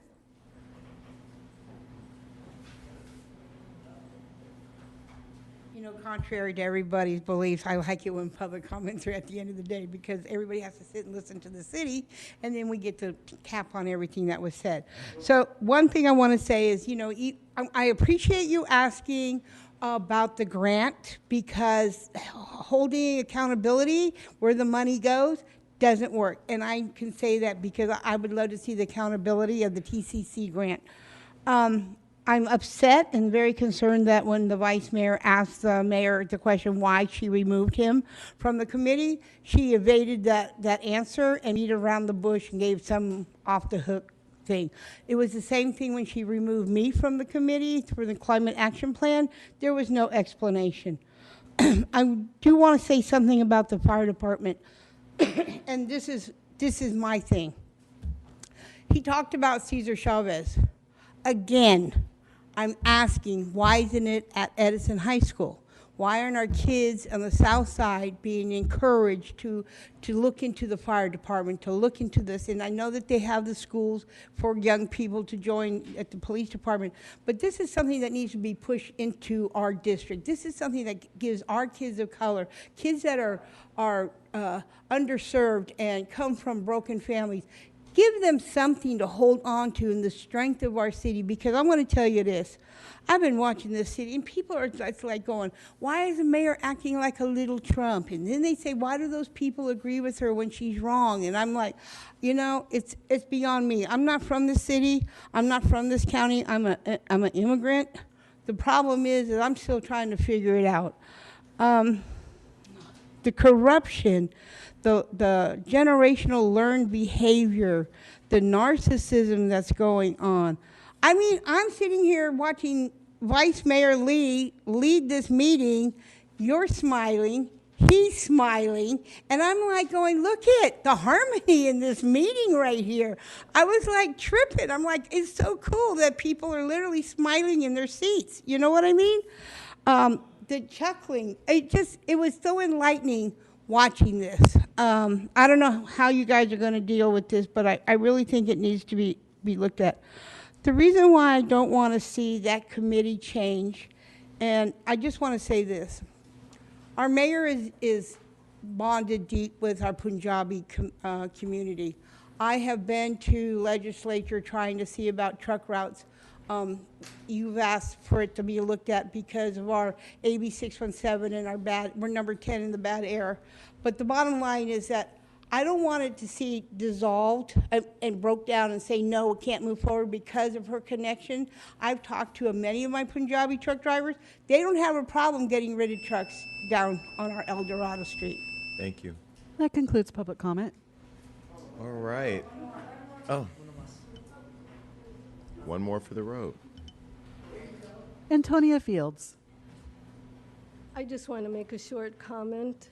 I love this city, and the representation here is part of the representation of Stockton, but there's a lot more out there, and that's all I want to say. That concludes public comment. Thank you. All right, moving on to item 17, city manager's update. No report. No? Okay. Moving on. Moving on to item 18, council comments. And there's no blinking light. Okay. Councilmember Blower. Yeah, I guess I'll be first out the gate. Just want to thank everybody for coming tonight. I'm sorry you had to wait a little while for the meeting to start, but we did have important business we were taking care of. Thankfully, it wasn't long time, but thank you for your patience. Let's see, I want to, first of all, go to January 14th, a couple of weeks ago. I want to thank City Manager Johnny Ford for being the speaker at my Rotary Club. I thought he did a great job and was very, very well received. And I just want you to know that I support you and really appreciate you, Manager Ford. Other things that happened on January 15th, I went to the Neighborhood Traffic Management Program kickoff meeting for the Hammer Lane Village neighborhood. Those meetings are very important. And I enjoy going to those. The way the neighborhood management, traffic management program, the way that works is every year the city is divided into 4 quadrants, and 2 neighborhoods from each quadrant are picked. And when you go there, the process takes a long time. So if you are interested in having traffic management in your neighborhood, you need to do an application, and then it takes like 10 to 12 years until they get to you. So this is always, I always enjoy going to those to congratulate the neighborhood that their turn has finally come. So that was good. On the 16th, we had our Employee Service Award luncheon, and I thought that was a very nice event. Recognized the employees of the city of Stockton and just recognized them for all that they do for us every day, keeping our city going. And it was impressive to see some of the people that have been with the city for 20, 25, 30, even 40 years. So that was great. Let's see, on the 18th, Sunday the 18th, was the MLK celebration at the Civic Auditorium. I thought was well attended, and I went to that in the Civic Auditorium 2 years ago, and it was freezing. So I was thrilled that this year it was a lot warmer. So that was nice. Then the next day was the MLK Walk on the 19th, and that was what I really liked to see that is that I've been to that for several years, and each year it continues to grow. And that's something I'd like to see that trend continue. I'd like to see that thing just packed with people. Martin Luther King was just an icon and of the civil rights movement, and I think it's good that we take that time. You get that day off, at least spend some time thinking about MLK. Joined Councilmember Villaputua and City Manager Johnny Ford were at that event. Then on the 21st, I had my office hour, my community office hour. I've moved them back to Octavio's restaurant. Seems like that's been probably my most successful place to have it. So we'll continue to get the word out. I do those every month, so I do encourage people, if they have questions or concerns and would like to share those with me, that just keep an eye out. We do post those on social media. When I was done with that, I went to Lodi for the Lodi Association of Realtors installation, and I'd like to congratulate Christina Heisler for being named the new president of the Lodi Association of Realtors. The next day, we had the SJAFCA meeting, and that's the San Joaquin Area Flood Control Agency, and I am happy to report that I have been installed as the chair. So I am now the chair of SJAFCA for the year. Charlie Halford from Manteca was made vice chair, and just want to thank Supervisor Paul Canepa, who was the outgoing chair. The 23rd, I went to the Central Valley Association of Realtors installation, and I'd like to congratulate Natalie Diriawush for being made president of CVAR. And I guess the last thing I just want to mention, I think the one business item that we had at tonight's meeting, I just want to reiterate just how important that is. Addressing the stormwater infrastructure, it's so important, I just can't tell you. And the fact that we have not raised the rates in 33 years is just not sustainable. So if we don't do something, if the public decides not to be in favor of this, not vote for it, I guarantee we're going to pay the price down the road. And those are my comments. Thank you. Councilmember Padilla. Thank you, Chair. Excuse me. For the past couple of years, I've always said that this city needs to change its narrative. There are always places that I go to and there's water cooler talk, or there's, all the negative about Stockton. And by all means, I do not want anyone to take public comment the wrong way. That is your time to speak whatever is on your mind, whatever feelings you may have, whatever issues you may have. However, and I can't believe I didn't remember to say this last time, but I vow to have my comments always be in a positive nature. And so changing that narrative for Stockton is going to begin with me.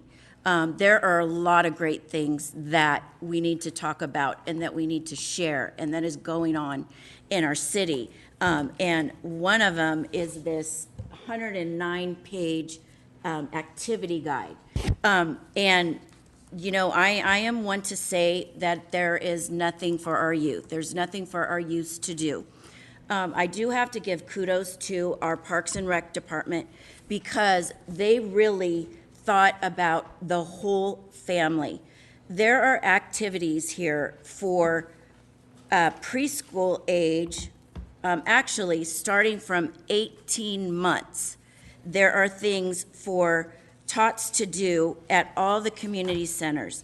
Then it goes on to preschool age.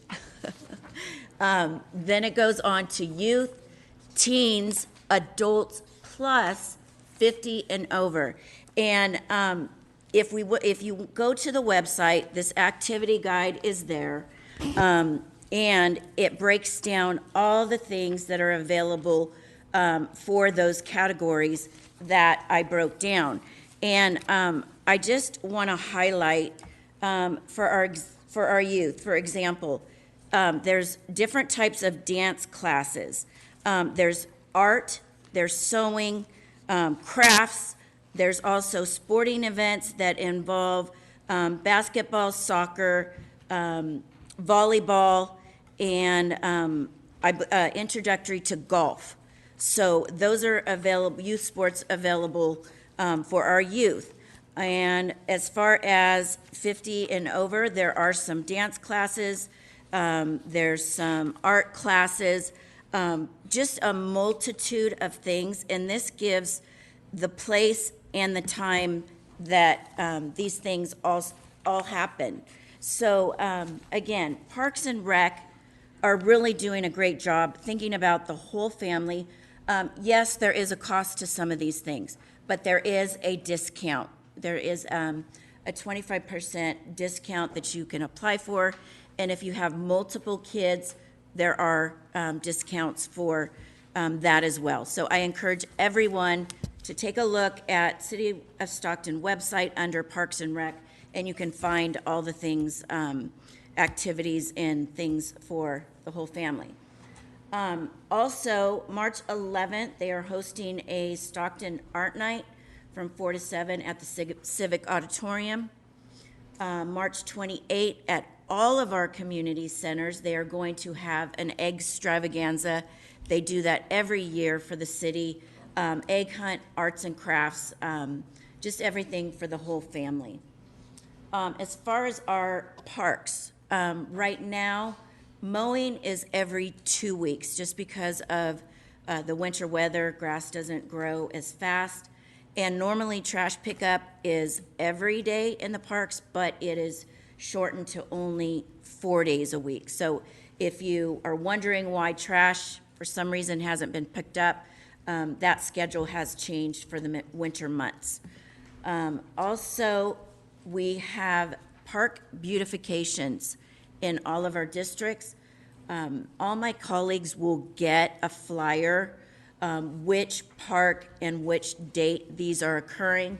But just a quick review, March, it will be at Victory Park, April, Valverde, May at Van Buskirk, August, Anderson Park, September, Shropshire Park, and on October, Weberstown East. Again, this information is on our website, but your council members will have this information I know also it's a great time for your neighbors, community to come out, help and volunteer in our parks. That's where you meet your neighbors, build relationships while beautifying the park. March 14th, Arbor Day, Stockton is partnering with Tree Stockton. I don't have a place where that's going to occur, so please check out the website for that information. As far as Matthew Harrell Park, they had a really old well, and that well has been updated. Just to note, the well wasn't part of the reason that the bathroom is not open. There is an exiloo there. There's a fence around it. We will have an update on the exiloos next Park and Recs meeting. They'll tell us what parks are getting exiloos, what are slotted to get exiloos, and any updates as far as repairs on exiloos. And again, I'm sorry that I don't have these dates, but Stribley Park is going to have a tree planting, and then Brotherhood Park is also having a tree planting. And so it's, again, it's a good time. This Saturday? For what park? Oh, okay. Council member just said this Saturday, Stribley Park, 8:30, and they're going to be out there until all the trees are planted. All the trees are they're donated? Like that. Yeah, they're donated, and they're there to beautify the park. We need more trees in our city, so more volunteers. Please come out, because there's a lot of trees that they plant. Ursula Meyer, I hope for that community center to be open early February. And this is something that I just want to bring up to Council Member Enriquez. There was a discussion from Supervisor Mario Gardia. He had an interest in doing a private partnership for a fitness park in Victory Park. So make sure to reach out to him and talk to him on that. Okay, that was it on Parks and Rec. With regards to the public comment on youth, as an educator, I see kindergarten through 8th graders, and I realize we need to start at a real early age, educating, giving opportunity, more opportunity, believe it or not, starting in 3rd grade. There is a lack of respect. There is, I can go on and on.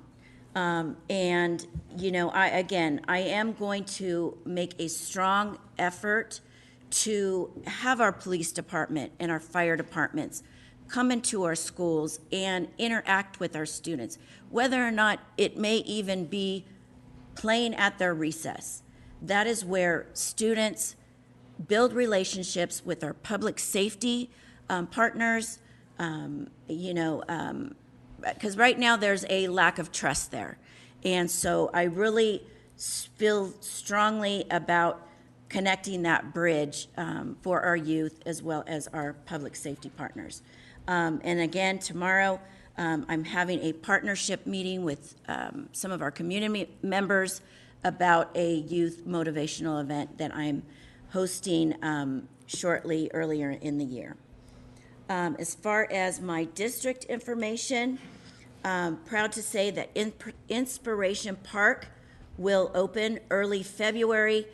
So I will put information out about a specific date and timing as far as a ribbon cutting, because this park is in honor of Max Fortuna as well as Jimmy Inn. So we are going to have a mini celebration for that park.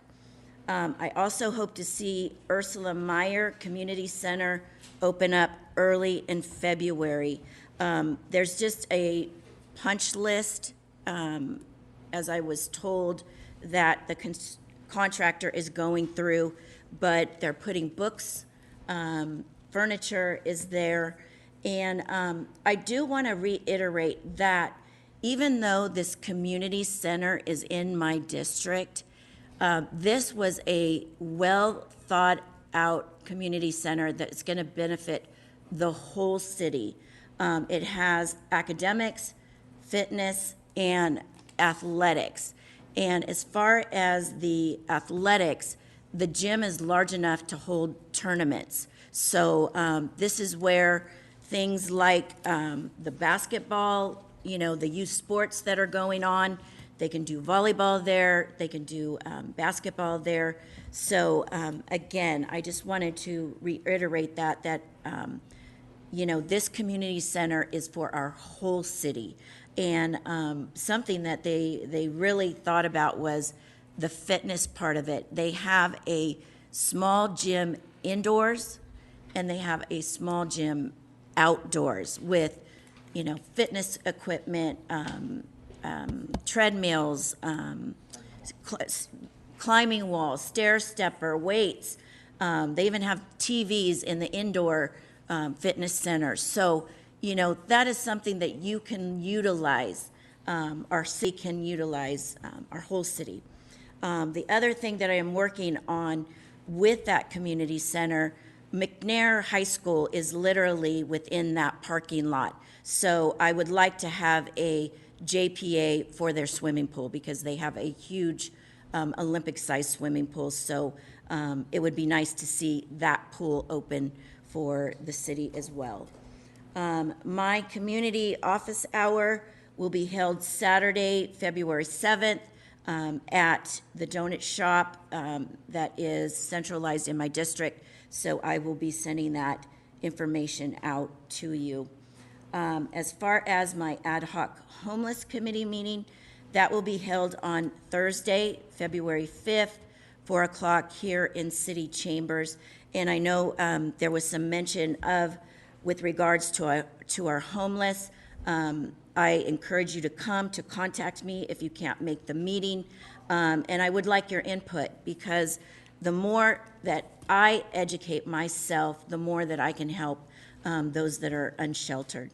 And then on February 6th, myself and staff are going to Phoenix to visit an outdoor camping site to educate ourselves, get more information, to hopefully bring that initiative, Safe Grounds, to our community this year in 2026. So with that, that's all I have. Councilmember Villaputa. Thank you, Chair.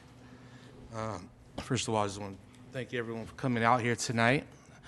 As well, I just want to recognize City Manager Johnny Ford.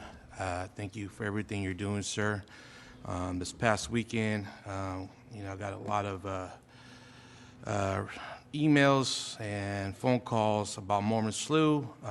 On Sutter Street, there was a crack. I don't know how it happened, if it was a car or whatever the situation was. We got the infrastructure fixed, so I just want to recognize City Manager Johnny Ford for all your help, sir. I'm going to talk about parks as well. Last week, I was at Lafayette Park, January 24th, and we were planting trees from 8 to 11:30. It was a beautiful day, just seeing a lot of community members helping and just getting their hands and learning how to plant trees. And I'll tell you this, it is not easy digging these holes and putting these trees. And it's not like you're planting something small. I mean, these are big trees. And as well, Councilmember Palilla mentioned, we'll be doing it this following Saturday. So if you want to go out there and come say hello, and if there's something you want to address, to talk to me, we will be there from 8 to 11:30. I have my office hours every month. I haven't put it yet for this month, so it will be coming up sometime this week, so look out for it. I have my neighborhood watches every month as well at Stribley Park, every second week of the Wednesday from 3 to 4 inside Stribley Park. So if there's anything that you want to talk about in the area, and just come out and kind of hear what's going on as well with PD. They'll address a lot of information, crime reports that they have there every month for me, so I appreciate them. It was great celebrating Martin Luther King on January 19th. I was there with City Manager Johnny Ford and Councilman Blower. It was just a great day to see everyone come together, united. It was a beautiful thing.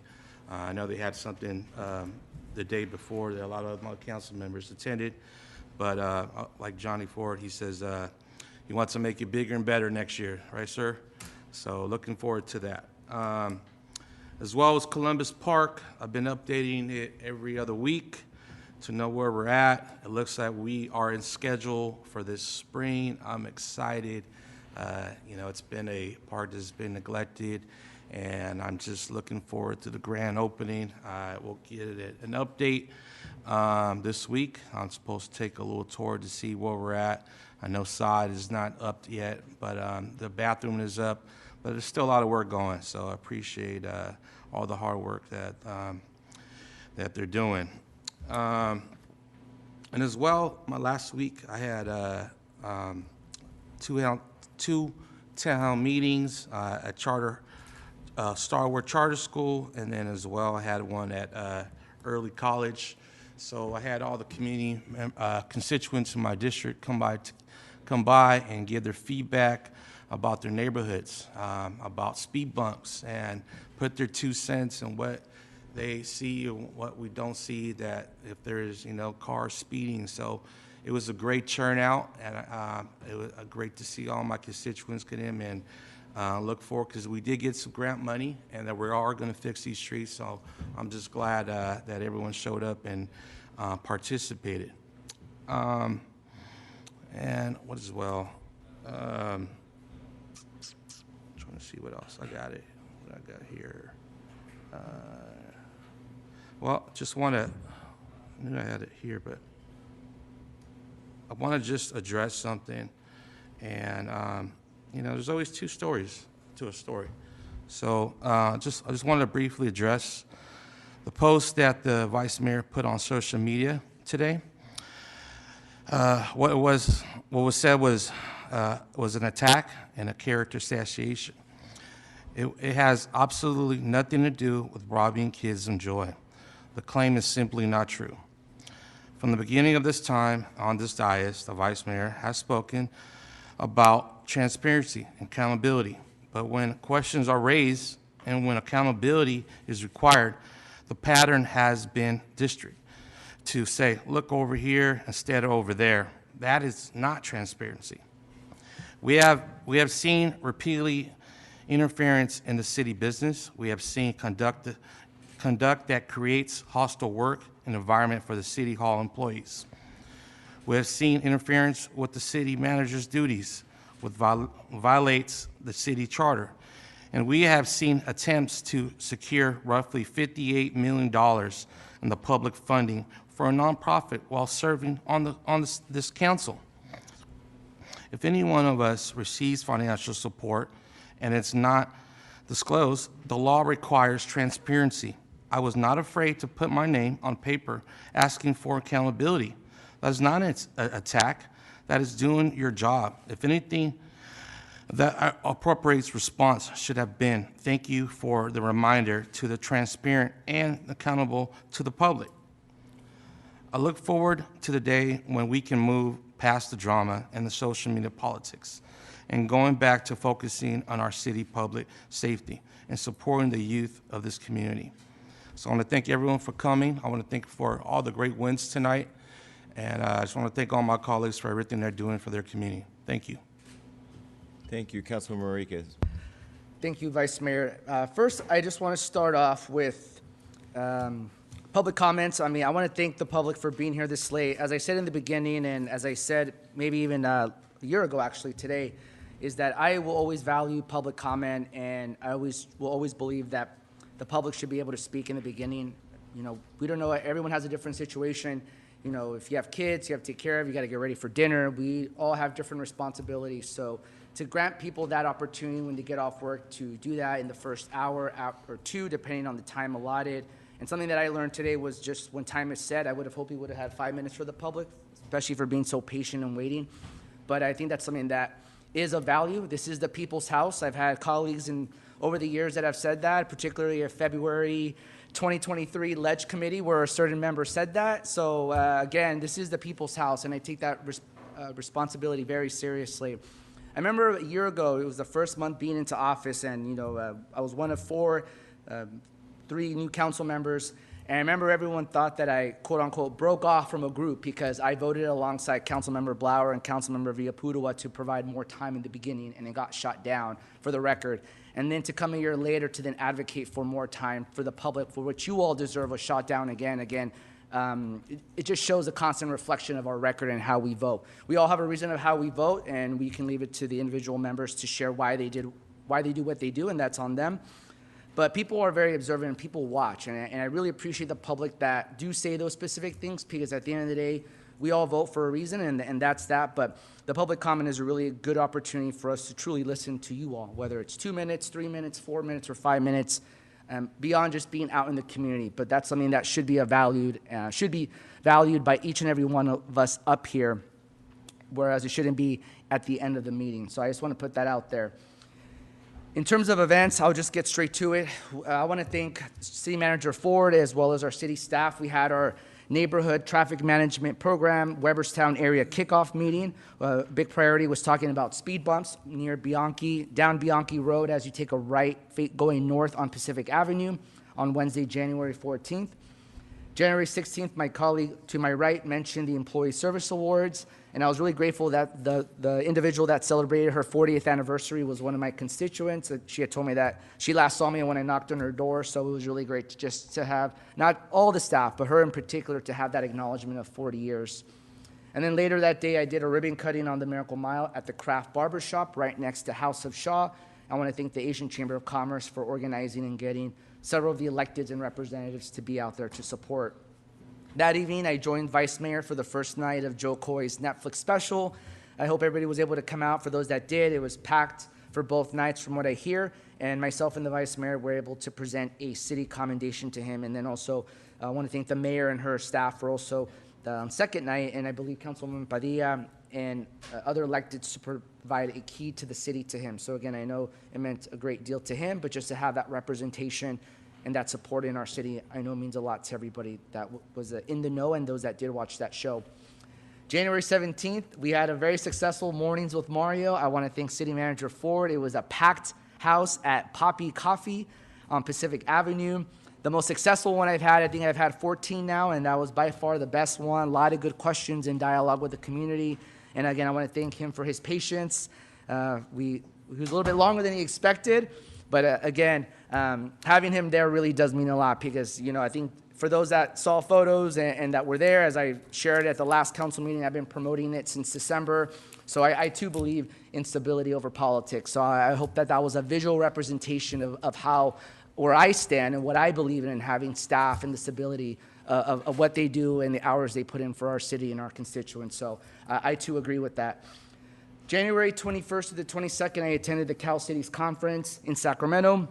I was appointed to serve on the Transportation, Communications, and Public Works Policy Committee, which one of 30-plus elected officials from the state to review issues related to transportation, planning, technology, funding, construction, public works, telecoms, and other related areas. Friday, January 23rd, I did a site visit at the Stockton Nursing Center, which is in my district, to get a better sense of needs in that area, particularly with challenges they have with parking. So this is something that I did flag with our city manager, and I want to thank SEIU 2015 for the opportunity to meet their leadership and the main contact who runs that nursing center. Saturday the 24th, I spoke at Equality California's LGBTQ+ Leadership Academy in Fresno with 30-plus LGBTQ leaders from throughout the entire Central Valley. I, too, was a participant of that academy in 2018 in Los Angeles, so it was just very full circle to now be there on the other side as an elected, now representing my community as an out candidate. And then I drove back to make it just in time for a ribbon cutting on the Miracle Mile to celebrate Port Insurance, a new business right across the street diagonally from Kokoro Sushi, and I want to thank them. I think they made a post today on Facebook just acknowledging just being there means a lot.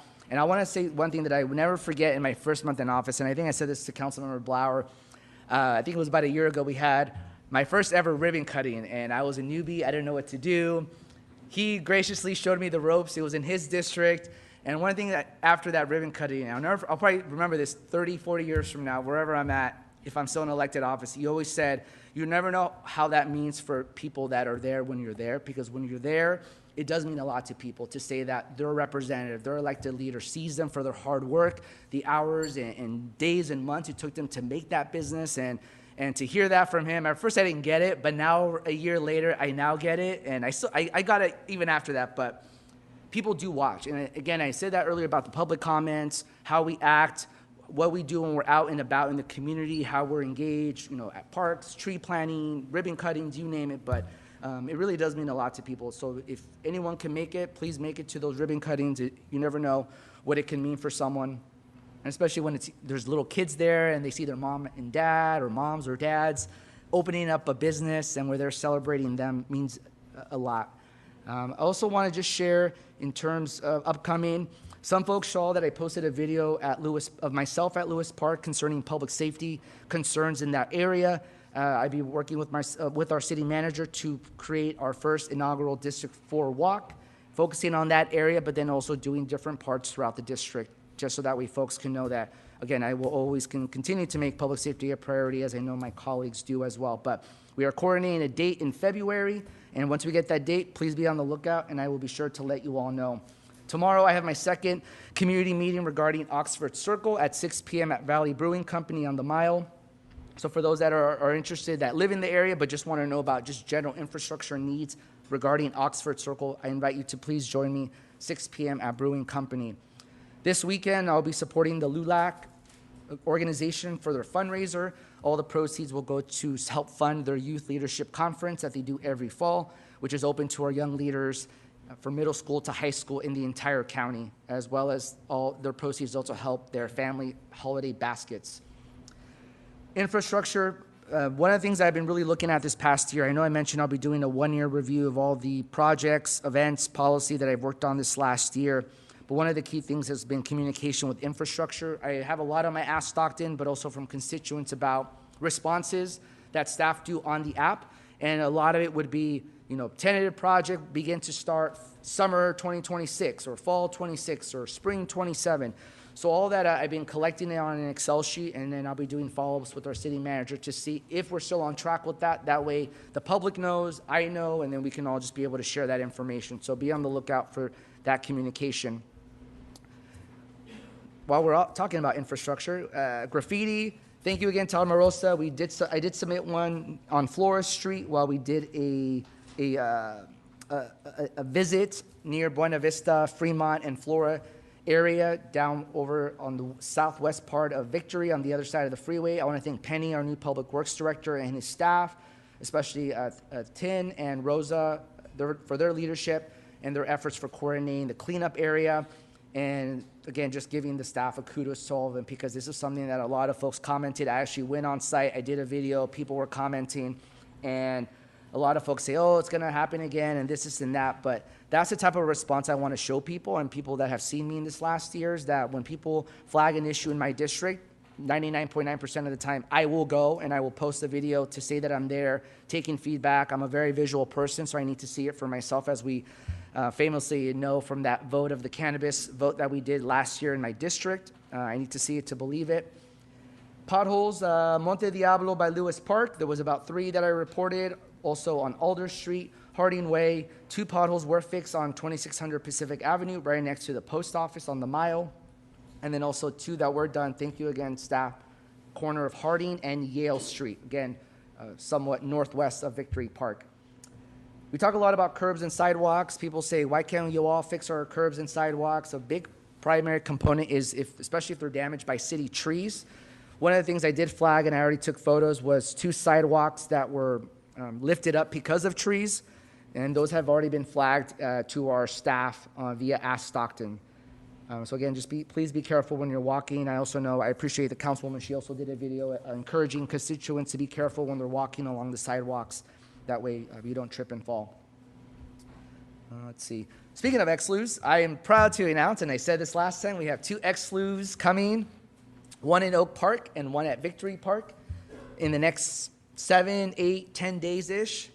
And that is something that I know staff have been working on for years in terms of funding. But again, this is something that I did promise especially our Pacific Northern Little League or Pacific Southern Little League at Victory Park a year ago almost, when I threw the first pitch, that they would have a bathroom by the time next year's season starts. So that will definitely happen. So I'm proud that we were all able to organize and get that secured. And also the second restroom, ex-SLU at Oak Park, also happening in the next 10 days. So I will be sure to do a video of that. I got 3 minutes and 50 seconds. I'm still going to go. In terms of policy, I really left the last meeting really empowered, inspired, a little bit emotional, because as I mentioned last time, I really felt inspired by working collectively as a unit. I hope that we can continue that energy. Yes, we're going to have disagreements on the dais. We're going to talk policy. But one of the things that I think about with immigration and people comment online is that when anything happens in the country, it reverberates throughout the country. It's not just something that people can just ignore. People still internalize that when they watch the news, whether it's in Stockton, Minneapolis, Chicago, you name it. But this is a really important issue that affects a lot of people. And there was comments earlier, and I said this at the last time when I presented, is that no one's illegal. We're all from somewhere. Even if you claim that you were born and raised in Stockton, your family's from somewhere. So that is something that I want to hold true to who we are as a community. And that policy really did speak a lot of volumes, because even now people are talking about it, and the timing, is wild how it all happened. But, we have to be proactive, not reactive. And that's thinking about every policy issue, everything happening in our community. So whatever we can continuously do, let's continue to try to find ways to be proactive. But speaking of that, there is an ICE facility in my district. I go a lot of the times because constituents tell me about issues, challenges. I also go because I want to clear any misinformation. If there's any alerts, I want to go to find out, and that way I can let the public know what's happening. Again, we really try to get rid of misinformation. So whatever you see on Facebook, don't always believe it. Please go to your credible news sources and keep an eye out for statements and data and where data comes from and the news sources. That's always critical. So please don't just look at something and believe it's true. I got a lot of texts about misinformation. So just please be patient and do your research. When we talk about, trying to think, just in general, in terms of issues and also with our boards and commissions, I'm really happy that we're able to bring this back. I want to thank our city clerk. I know she had mentioned that there was some vacancies, and we've come a long way in the last year. I think last summer I named 10, 12 vacancies from particular districts. And I say that not to necessarily call out any districts, but at the same time, it's also holding each other accountable in terms of if 6, 8 months go by and there's still vacancies, at the very least, let's get a follow-up. Let's hear what's going on. Let's understand, or at least if there are emails, not necessarily to each other, but at least if the clerk has emails and communications where we can follow up if there are still vacancies, and truly understanding why we have vacancies. I think that's really the important part, is understanding why we have them and what else we can do. We're always open to ideas. Again, if it's going to be a thing where we're going to go outwards and not be district specific, there's still a vacancy in the Community Development Committee. There's still a Measure W vacancy, and there's still a Strong Communities vacancy. All three are from one district, and that individual knows who they are. And then, of course, the vacancies are listed on the website, so you all can go on the website and find out, as well as a Cultural Heritage Board vacancy. So I just want to flag that. So if my colleague needs support in that, as I said numerous times, I'm always happy to support, as I'm sure my colleagues will also be happy to support that. And then one of the last things I'll say is, again, download the Ask Stockton app, email me at dist4@stocktonca.gov, or call me via text at 209-645-2711. But again, thank you all again for your patience, and I hope you all have a good night and a good rest of the week. Thank you. I promise you he rehearses these things. You're amazing. Okay, well, one thing for sure, I want to thank the council for making it easy on me tonight to chair this meeting. I know it's a very challenging thing that the mayor does every meeting, and it is a lot, and so thank you for that. Let me first start by saying that, when I was talking to somebody here at City Hall earlier about becoming an elected official, because, election season is here now, and there's 3 seats open, and people are going to be running. is that when you run for office and then you win the seat and then you get in, it's literally like high school. That's the way I describe it to them. Your first year as a freshman, you're just trying to figure out where everything is. You're trying to get your footing. You're going to get bullied by the seniors. You know, you're going to scrape yourself, but you know, you're going to figure it out. Your sophomore year, which now some of us are in our sophomore year, you've figured out where things are. You figured out who the people are. And now you're really putting your feet to the fire, and you're really executing on the promises that you made. Although this council started in the beginning, although you know there's been lots of noise, we did accomplish a lot as a group. And then as you continue to grow in your experience, you learn. And for some of us, you know, along the way, you forget that the people put you here to move their program, move the interest that they have, that they invested in you to stay focused and prioritize those promises that you made along the way. And for me, regardless if it's year 1, year 2, or year 4, I'm going to remember that until I'm done, whether it's year 4 or year 8. I don't know yet. But what I will say is I do thank the first year of being an elected official here because, as the mayor would say, Stockton politics is a blood sport. And there was lots of blood spilled in the first year. And some of it was mine and some of it was theirs. But I will say, I look at it like my first season on Love and Hip Hop. You go in there, you never know who you're going to film with. There's going to always be a surprise, and there will be drink tosses along the way. And there will be lots of fights, and then you have a reunion where you get together and act like you're cool, and then season 2, right back into the fight again. And that's what it feels like I'm in. So I've had to mentally just accept that every day there's going to be some surprise. So I want every council member to stop with the pleas of having peace and wanting to work together in the kumbaya when you throw a Molotov cocktail in the building and then call the 911 and say the house is on fire. Well, you're lighting it on fire. This is what it is.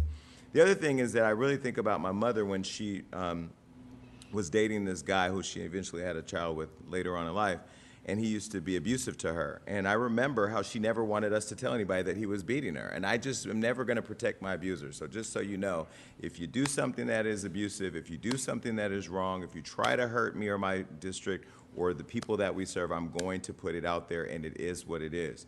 Now, public comments about being uninvited to Toys for Joy. I'm not like any of my colleagues who will play around with the lives of children. I've been very clear. My record speaks for it. My platform nationally, everybody knows it. And whether I've advocated for foster kids on the Hill or I've worked with the youth in Compton, everybody knows my priority of focusing on investing in the lives of young people. I invited this entire council, and nobody was uninvited, and I wouldn't do that. But in response to you know, my colleague who made the comment, and he left early, so I would say this if he was here anyway. You know, the facts are what they are. We call them receipts at my job. The receipts are there. You filed a complaint that Tyler Perry sent a donation to kids in South Stockton. That is the lowest of lows. And at this point, if that's what politics looks like, Stockton does deserve better, and we have to do better, because no matter what happens with any of my colleagues, if they do something great for kids. I know Councilwoman Padilla is planning a youth event for young people. She's a teacher. I've spoken at her school.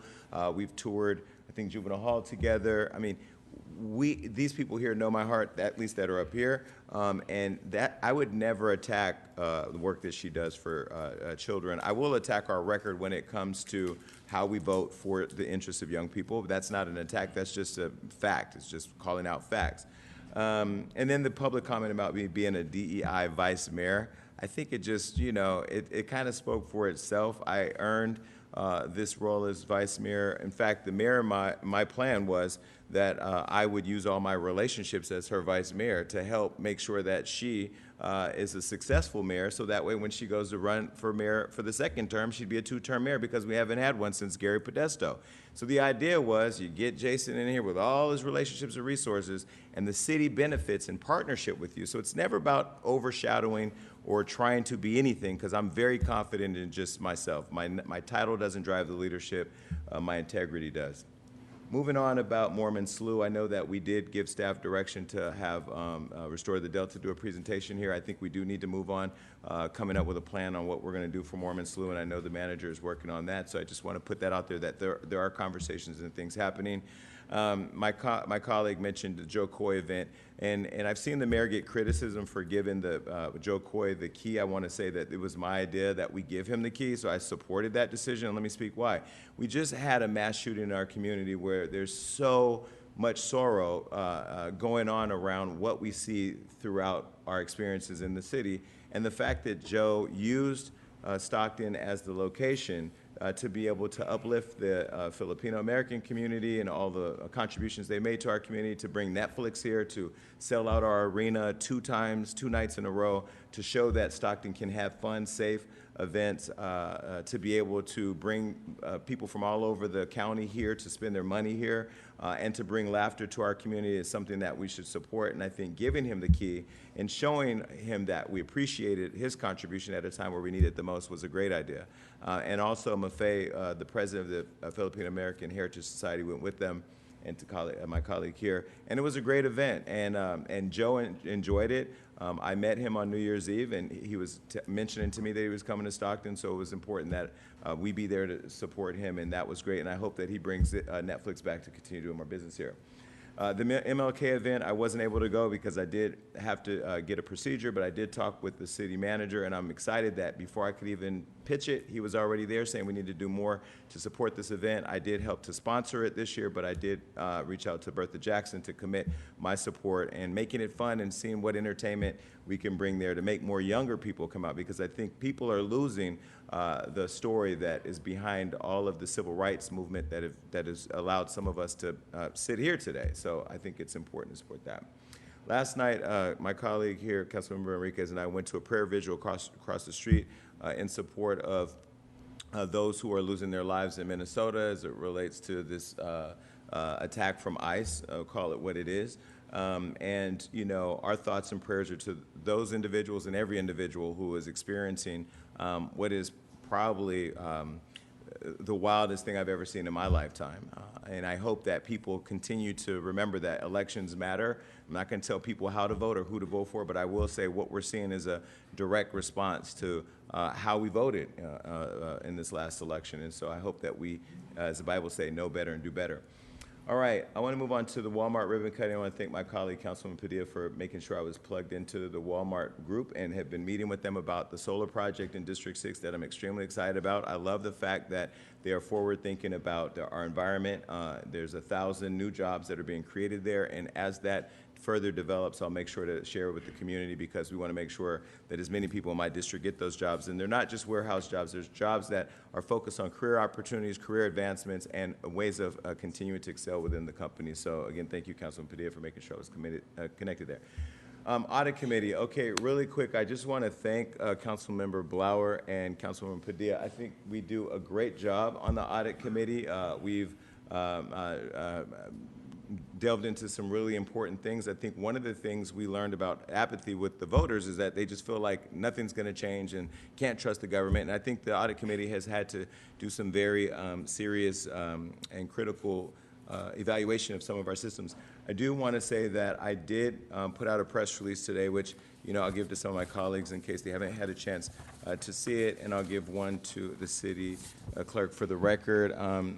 I did request through Assemblywoman Ransom and Senator Jerry McNerney that the state Joint Legislative Audit Committee take a review at the obstruction of being able to compel the witness to come here, and also the outside counsel advice that was given that I believe undermined our charter. I spoke to the senator's team yesterday and to the Assemblywoman yesterday. My understanding is they both are writing letters of support in advancing this to the state audit to do a state committee to do an audit. Also, the state auditor. I do have a letter here that we just received from the state auditor. I'm sorry, from the state controller. I'll give this to the clerk for the record.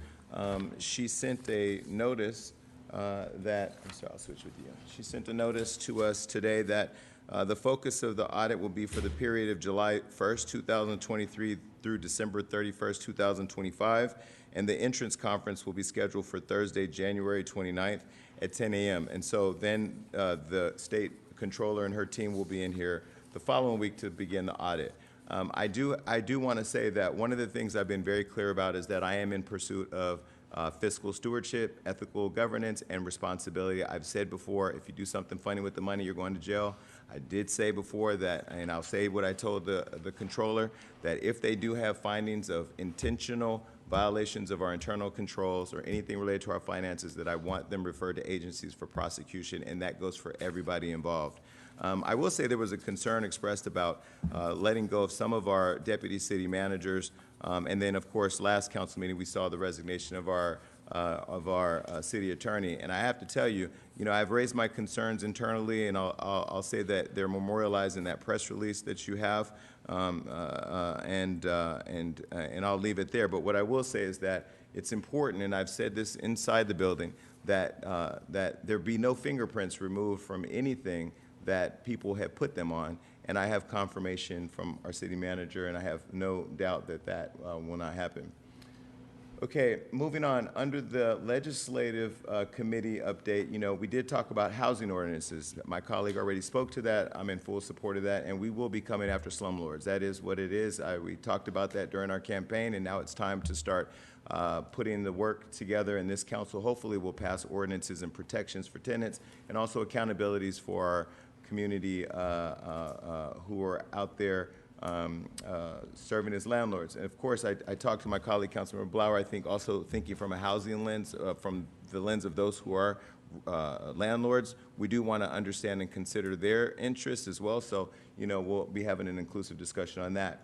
The face covering ban ordinance will come back to council, and we've seen the crime in our city recently have more and more instances where people are wearing face coverings, and so we'll be bringing that back to council for consideration.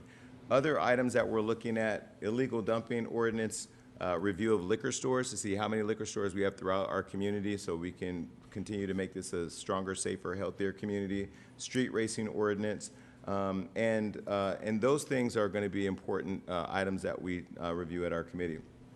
In terms of the flea market shooting, there's been lots of conversation between me, PD, the city manager, and my heart goes out to all of those that were involved. I watched the family story on the news, understanding the history of the father that was murdered there at that same location, and there are lots of conversations happening internally around what our prevention methods are, what's our enforcement program, but also what is our investment. And that brings me to something that I'm putting together in partnership with Councilmember Blower, and that's the Safer Stockton Coalition, to focus on addressing our public safety concerns and needs. And not just another meeting of people talking, but really a group of people that are focused on all of the moving parts to ensure that whatever work is happening in Silo is coordinated, and that is not focused not just on enforcement, but prevention and investment in our communities, because we know that eliminating poverty is a part of addressing the crime.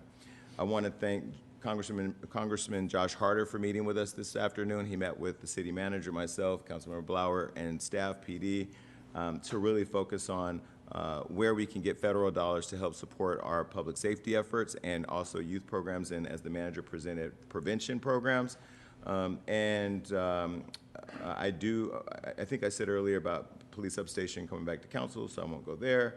And other than that, I just want to say, I live and lead with optimism. I believe that things are going to get better. They can only get better if we actually work every single day to make them better. The Bible says faith without work is dead. So talking about it, praying about it, hoping about it, it's not going to work unless we work towards it. Today we've had some conversations in the back, conversations up here, and I think our heart is in the right place. We have to figure out how to make sure that when we're helping, it's not hurting, and that our heart stays focused on the people who gave us the privilege to sit here, and it's the people. And then the last thing I will say is I'm really looking forward to goal setting in February, that we get there and we really be able to put our minds together on prioritizing very clear goals that we can deliver on, so that way the following year we can point back and feel proud about the work. And again, I want to thank the city manager for all that he's done. I want to welcome Christine Tin here, who I've had the privilege of meeting with a few times this week and really watching her observe, and also our CFO that I met with today, to really understand all the focused work that he's doing to ensure that our financial infrastructure is put together and that we're moving in the right direction. So with that said, I think we can get out of here. Meeting adjourned.